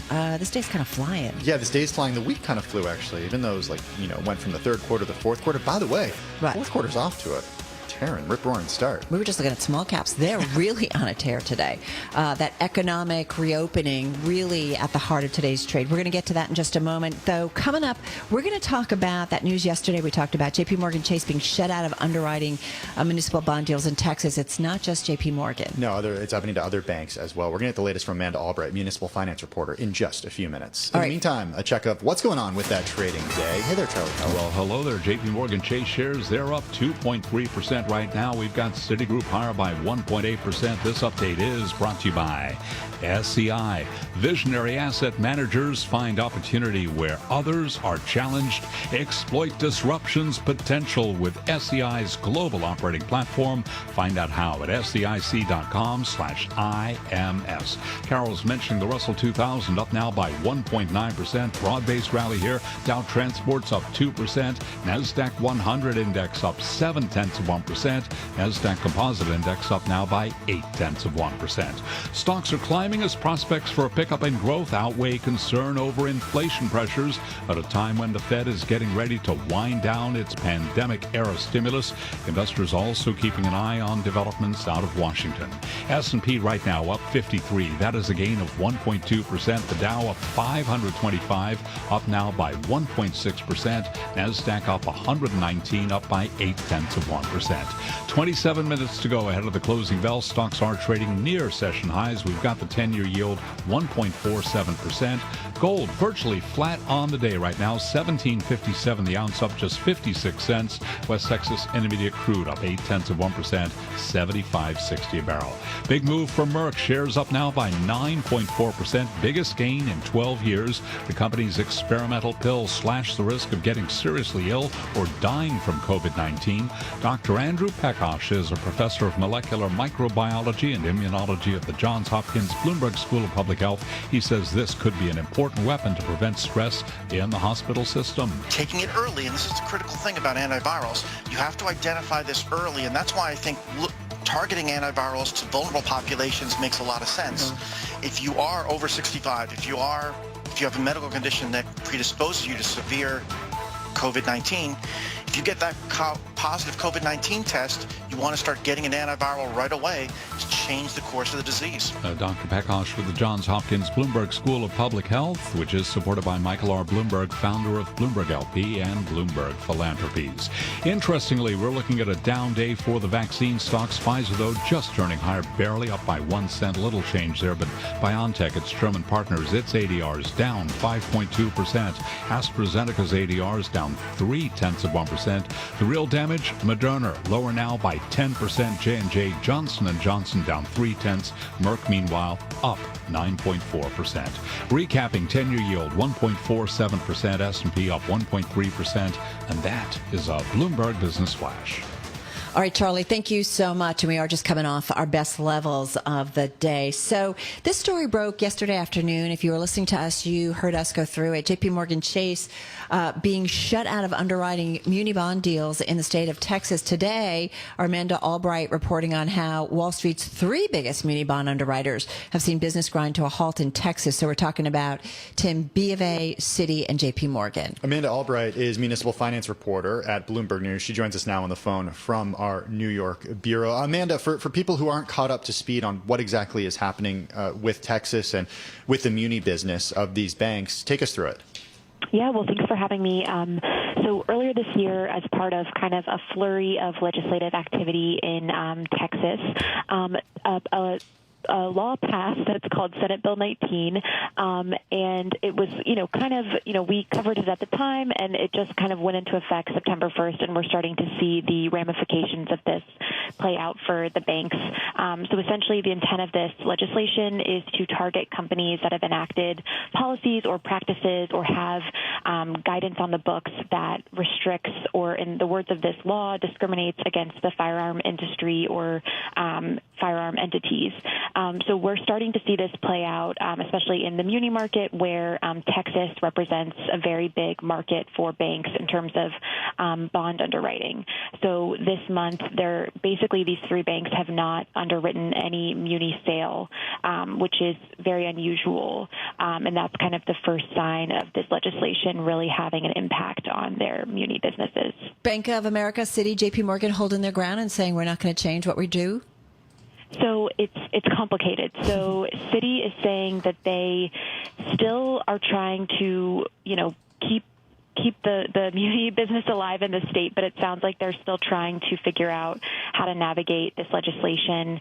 And JP Morgan also cited ambiguity around the law and has basically said, for now, there's a lot of legal risk and it's preventing them from bidding on new business with public entities in the state. We have not heard from Bank of America yet, but that's kind of the state of play. We had been hearing for months now that this legislation, had a very uncertain scope. A lot of the cities we talked to, they said it had an uncertain scope, and so there's a lot that kind of needs to be figured out with this legislation. But for now, we can definitely say that it's having an impact on these banks. What's going on with banks that are not Bank of America, Citi, or JP Morgan? Yes, a very interesting question. So muni sales in Texas are still getting done. We're still seeing other banks participating in transactions. We reported yesterday that JP Morgan was actually replaced with UBS on a new transaction. So this could be an opportunity for other banks that feel that they can comply with this law. It could be an opportunity for other banks to kind of rise up a little bit in Texas. So how important, though, is it that you have either multiple underwriters on an issuance, especially in a big state like Texas, right, where there's, I'm assuming, some big issues that come up before investors? How important is that, though, that you have multiple banks who can participate and be involved? Yeah, I think issuers will tell you that it's super important, especially given that these banks are so large. Their ability to take risk is different than a small bank would be. So I think a lot of the issuers are worried. They say it's a little bit too soon to say if this is going to have a meaningful financial impact on them. But, as part of one type of debt offering, banks will bid on bond sales and try to offer, the lowest borrowing cost to an issuer. So if you have three large entities taken out of that pool, we'll have to see how that affects auctions, but I think issuers are expecting it to have an impact. All right, we're going to leave it on that note. Hey, thank you so much. Amanda Albright, she's municipal finance reporter at Bloomberg News, on the phone in our New York City bureau. Just taking a quick look at shares of JP Morgan. They're up 2.3%. Bank of America is up 1.8%. And if I take a look at Citi, it is up about 1.8%. But remember, there's definitely a risk on trade and the reopening trade, and banks do well when the economy is reopening and doing well. And we're seeing that trade happen as we speak. Let's get down to check the latest world and national news. Nancy Lyons is in Washington. Let's go there. Hey, Nance. Hey, Tim. President Biden is holding private conversations with House Democrats about passing that big infrastructure bill. The $1.2 trillion measure is stuck in a dispute between progressives and moderates over a much larger spending bill. Bloomberg's Washington correspondent Joe Matthews says both measures are top priorities for the president. Joe Biden needs a win. This is everything he campaigned on. If you look inside what is supposed to be in this reconciliation bill, the expansion of Medicare, the child care component, not just the hard infrastructure that they could vote on today. This is what he got elected on. Tune in to Bloomberg's Sound On with Joe Matthew at 5 p.m. Wall Street time here on Bloomberg Radio for the latest on those negotiations. California students 12 and older are being required to get vaccinated against COVID-19. Governor Gavin Newsom says the vaccine will join a list of 10 other vaccines required to attend school in the state. We intend to do that once the FDA has fully approved the vaccine, which will give us time to work with districts, give us time to work with parents and educators to build more trust and confidence. Newsom says there will be exemptions. The Biden administration is urging a federal judge to block the nation's most restrictive abortion law, which has banned most abortions in Texas since early September. U.S. District Judge Robert Pittman did not say when he would rule following a 3-hour meeting today in Austin. Global news 24 hours a day, on air and on Bloomberg Quick Take, powered by more than 2,700 journalists and analysts in more than 120 countries. For the Jewish community. The world's financial decision makers connect on the Bloomberg terminal, sharing ideas, negotiating trades, and forming an influential network that helps power global markets. Isn't it time you join them? Bloomberg.com/professional.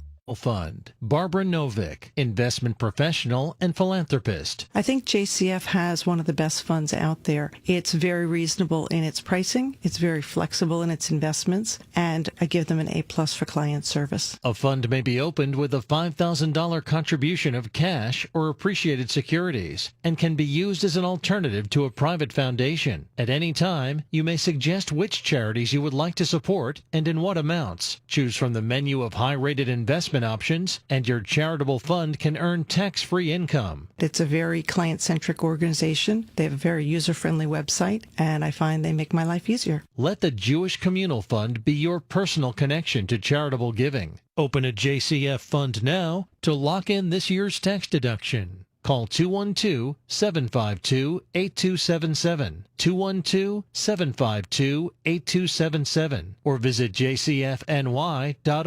What's the true value of your custodial relationship? Ben Harrison of BNY Mellon's Pershing explains. As sophisticated investors demand more from their advisors, advisory firms, in turn, need to rely on their custodian to help them grow their complex businesses. At BNY Mellon's Pershing, supporting the rapid growth of RIAs is our #1 priority. We understand what it means to deliver true value to our clients who are looking for a custodian that is aligned with their best interest and delivers high-value solutions, all in an open architecture environment with flexibility, choice, and transparency.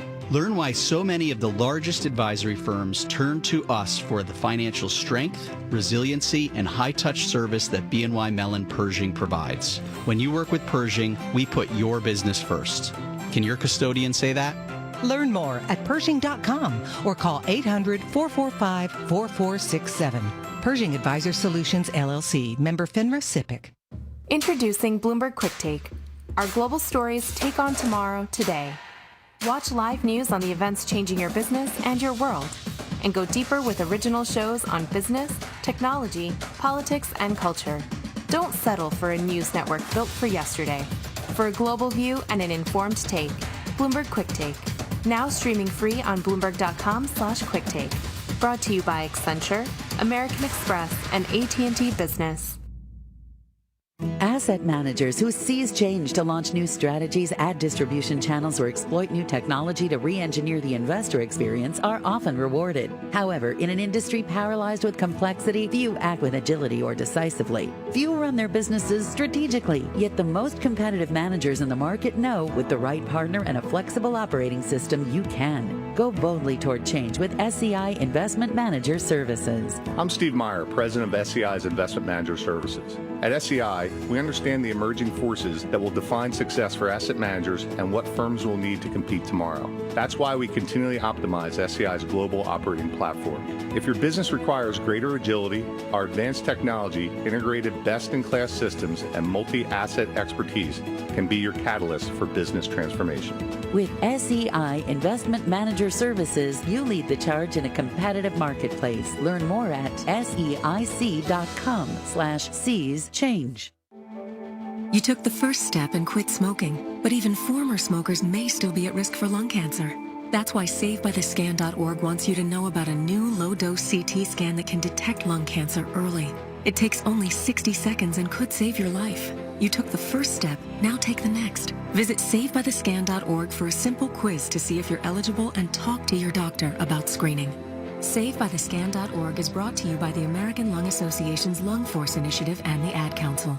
145 over 92. 180 over 111. 182 over 100. And I had a heart attack and a cardiac arrest. And then a stroke. Your blood pressure numbers could change your life. A lot of people don't understand, including myself, I didn't, now I do, the impact of having a stroke. My memory is shot. When I woke up, I couldn't speak. Lowering your high blood pressure could save you from a heart attack or stroke. If you've stopped your treatment plan, restart it or talk to your doctor about creating one that works better for you. Start taking the right steps at manageyourbp.org. It's a new life, but I'm going to make it better. Coming back. Ask your doctor, check your blood pressure. Brought to you by the American Heart Association, American Medical Association, and the Ad Council. NJIT makes the workforce of the future, and Greg Sauter, a member of NJIT's Board of Overseers and president of engineering firm WGI, says NJIT graduates have the in-demand skills that drive today's tech-powered workplace. Our world is moving to a place of connecting the physical with the digital. In the field of engineering and infrastructure, there's not a thing that we do that's not being changed by technology. We've gone from two-dimensional renderings to immersive, augmented, and virtual reality. Solution sets used to be solved one at a time. Now we can run nearly an endless alternatives analysis and optimize the output. And how we construct that future, from autonomous equipment to 3 and 4D printing. NJIT students graduate with that critical understanding of the cyber-physical world and how we move between them, but with that all-important grounding in applied STEM principles. NJIT, New Jersey Institute of Technology. Learn more at njit.edu.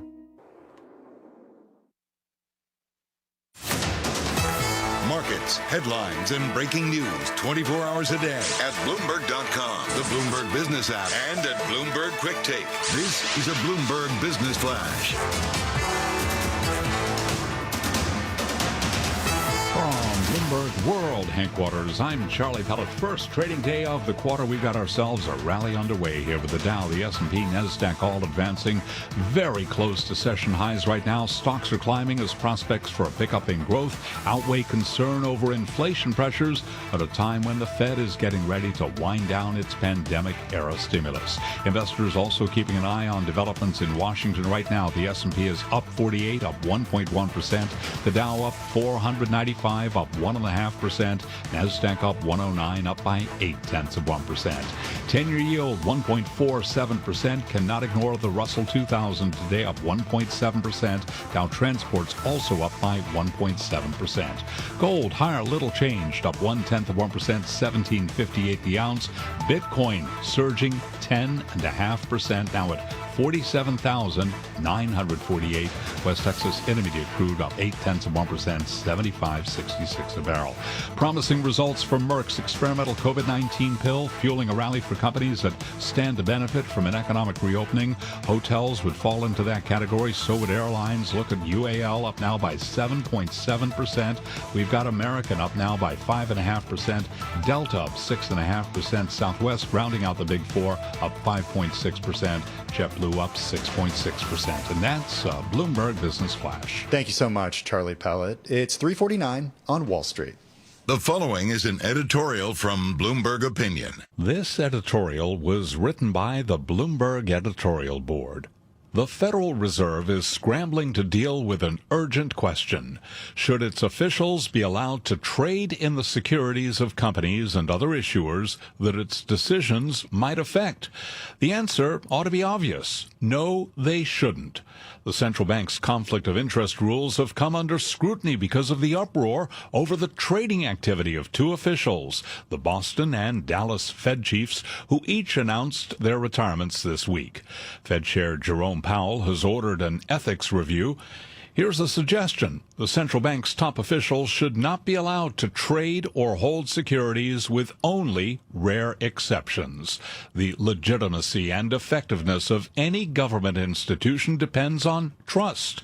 That goes for judges, legislators, and anyone in power who claims to act on behalf of the public. And it certainly goes for the Fed. This editorial was written by the Bloomberg Editorial Board.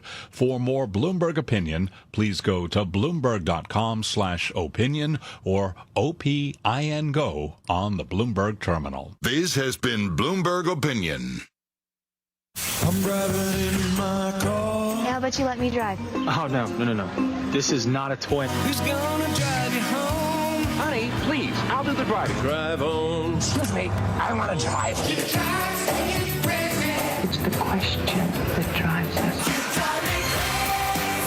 This is the Drive to the Close. That funky music will drive us till the dawn. On Bloomberg Radio. So just roughly 10 minutes left in the trading day, and to wrap up the trading week, the first day of trading in the fourth quarter. And as we do, President Biden has arrived at the Capitol.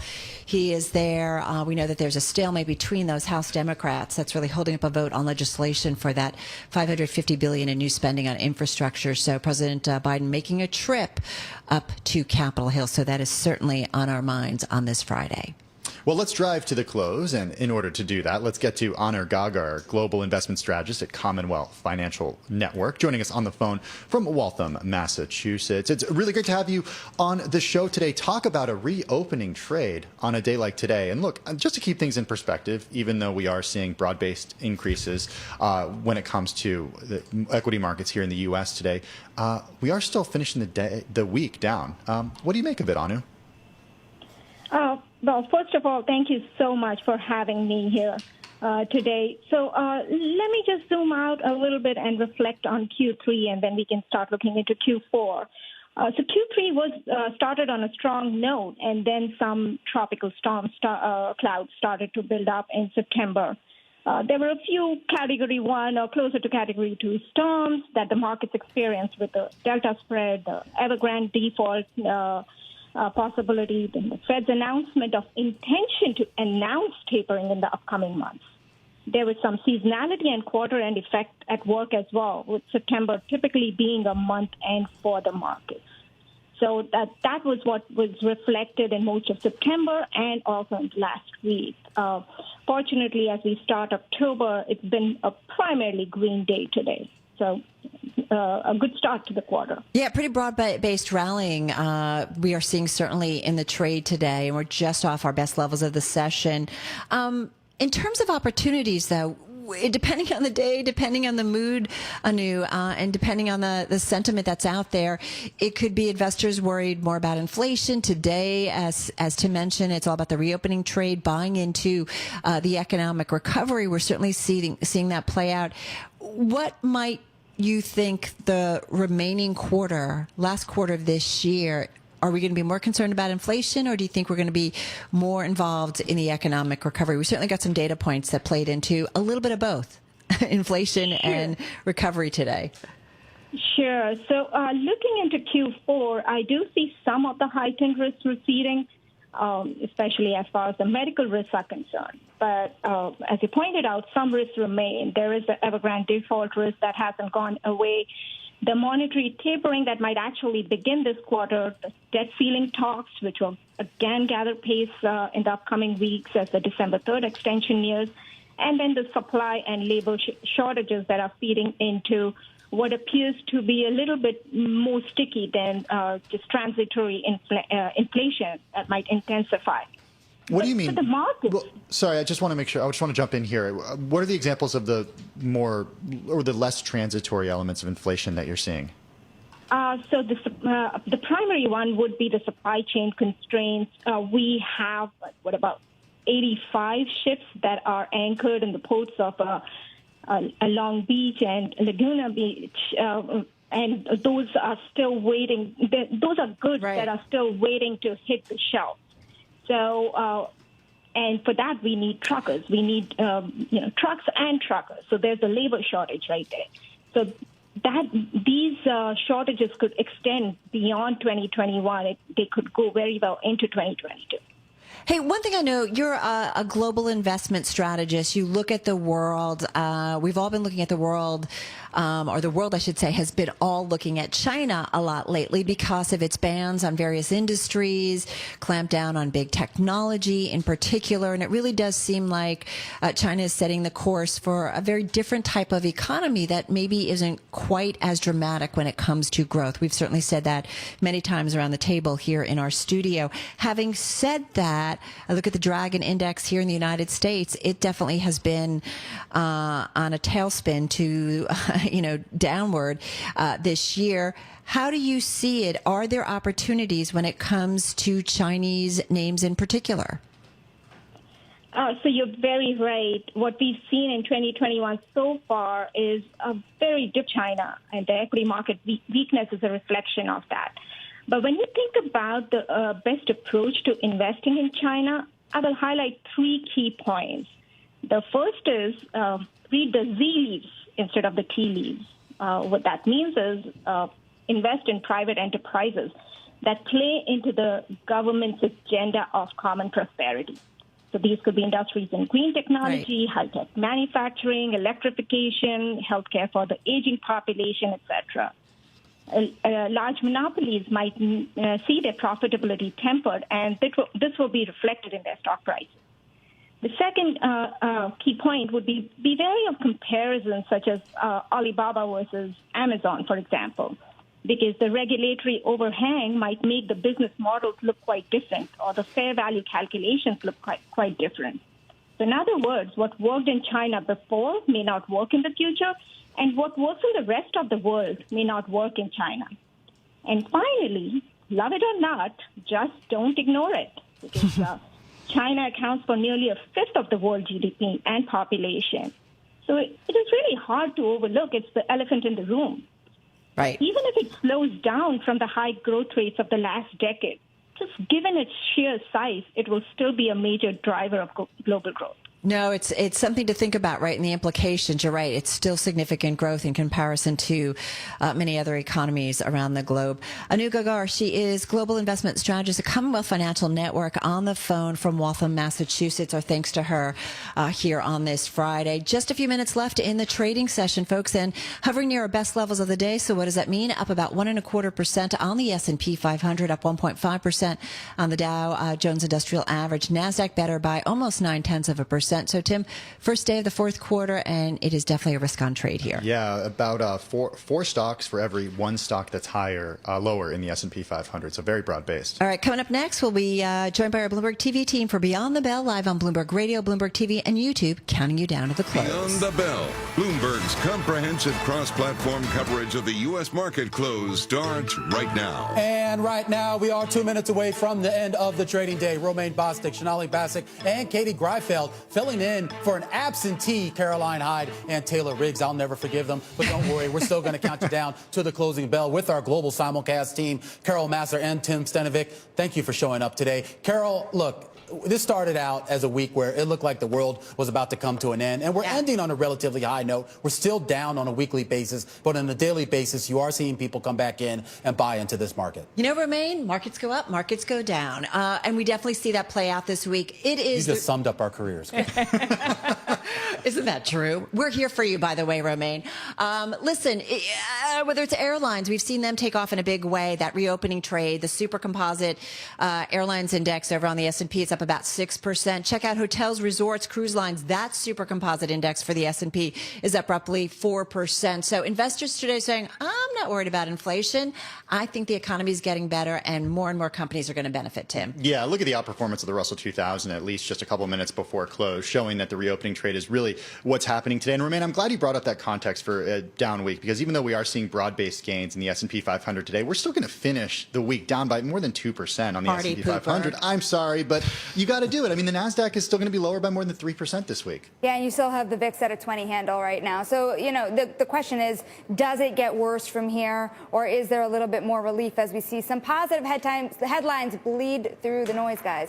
Yeah, and what's interesting to me is that you saw this huge reaction in stocks from the bond market. And I mean, that's not how it's supposed to go. Usually when yields rise, it's supposed to be good news for stocks, but everything's upside down now. Well, you actually did see bids come back into the Treasury space today. And of course, you're seeing the bids come back into equity markets, bells ringing, people clapping. The Dow Jones Industrial Average up about 1.4%. That's 489 points if you count that. S&P 500 higher by about 49 or 50 points, about 1.1%. And the NASDAQ composite up by about 0.8%. We should point out, though, as you said, Tim, all three of those indices are deep into the red on the week. The NASDAQ down about 3% here on a weekly basis. Take a look at the Russell 2000, because you did see bids come back into that. The Russell at one point actually flirted with the idea of actually turning green on a weekly basis. Not quite going to make it there. Still down about 0.3% on a weekly basis, but on the day, outperformance on the day, 1.7%. Yeah, reopening trade definitely good for those small cap names in particular. As for breadth, 401 names in the index higher today for the S&P 500, 103 lower, 2 unchanged. Bitcoin, how did we we not mention Bitcoin today? We should mention Bitcoin today. All right, we haven't talked check. about that at all. Up about 10.5%. Quite a move. Pick your crypto, and they're all really trading Is Bitcoin in your tandem. favorite crypto? Mike McGlone told us Bitcoin's over, that they moved on to something else. I didn't understand what it was. Really? No, not Is he today, more- though. Is he more a Dash kind of guy? Something about stable coins or something. I don't know. All right. Anyway, Tim, what do you got? Or, Yeah. Actually, where are we going? Let's talk to Katie. I want to talk Katie. about sectors here. Let's All talk right, about some let's talk industry sectors. groups because, again, we're ending the week on a pretty cheerful note. Not so much if you look really at the sector level. If you look right at the bottom, you have semis there. Then you have retailing and food and staples. We know those companies have been hit really hard by all the challenges in supply chains right now. That is showing up on the screen. But if you look at the top of the pile, we do have a little bit of green there. It's energy and banks. Some of the biggest names in value indexes clearly got a lift this week from that spike in treasury yields, cooling off a little bit today, but on a weekly basis, still energy up 5.7%, Carol. All right, got it. That's a look at the kind of bigger, broader picture in terms of groups. Let's talk about some individual gainers, if we may. Merck, this is one of the big companies news and stock stories of the day. Up 8.5%. It was up as much as 12.3 at its highs today, but closing up 8.5% at 81 and change. Top in the S&P 500, posting its biggest gain in something like 12 years. The company's experimental pill slashing the risk of getting seriously ill or dying from COVID-19. That's a study. They're going to try and move forward for emergency use reauthorization from the FDA. But this is about in-home treatment. This could really be a game changer when it comes to treatment for COVID. Want to talk about Zoom. It was top in the NASDAQ 100. It was up about 2.33% today. And we did see that stock. We got the news that Zoom and Five9 killing their deal to get together. The shareholders of Five9 that rejected that all-stock deal. Anyway, Zoom moving higher on that news. One thing real quickly, Dollar Tree, top in the NASDAQ 100. We saw a surge in that stock, announcing a massive buyback. We talked about this yesterday, and also a move to offer items that cost more. Analysts weighing in. Some of them didn't all necessarily think the news was positive. Thought it was about dealing with some higher costs at the company, but investors nonetheless. Tim, and that's your getting best up. performer on a weekly basis too. Right. Dollar Tree. Yeah, pretty significant. Hey, I want to go back to what you said about Merck because it's having widespread implications when it comes to vaccine makers that we keep a close eye on. Look at Moderna finishing the day down by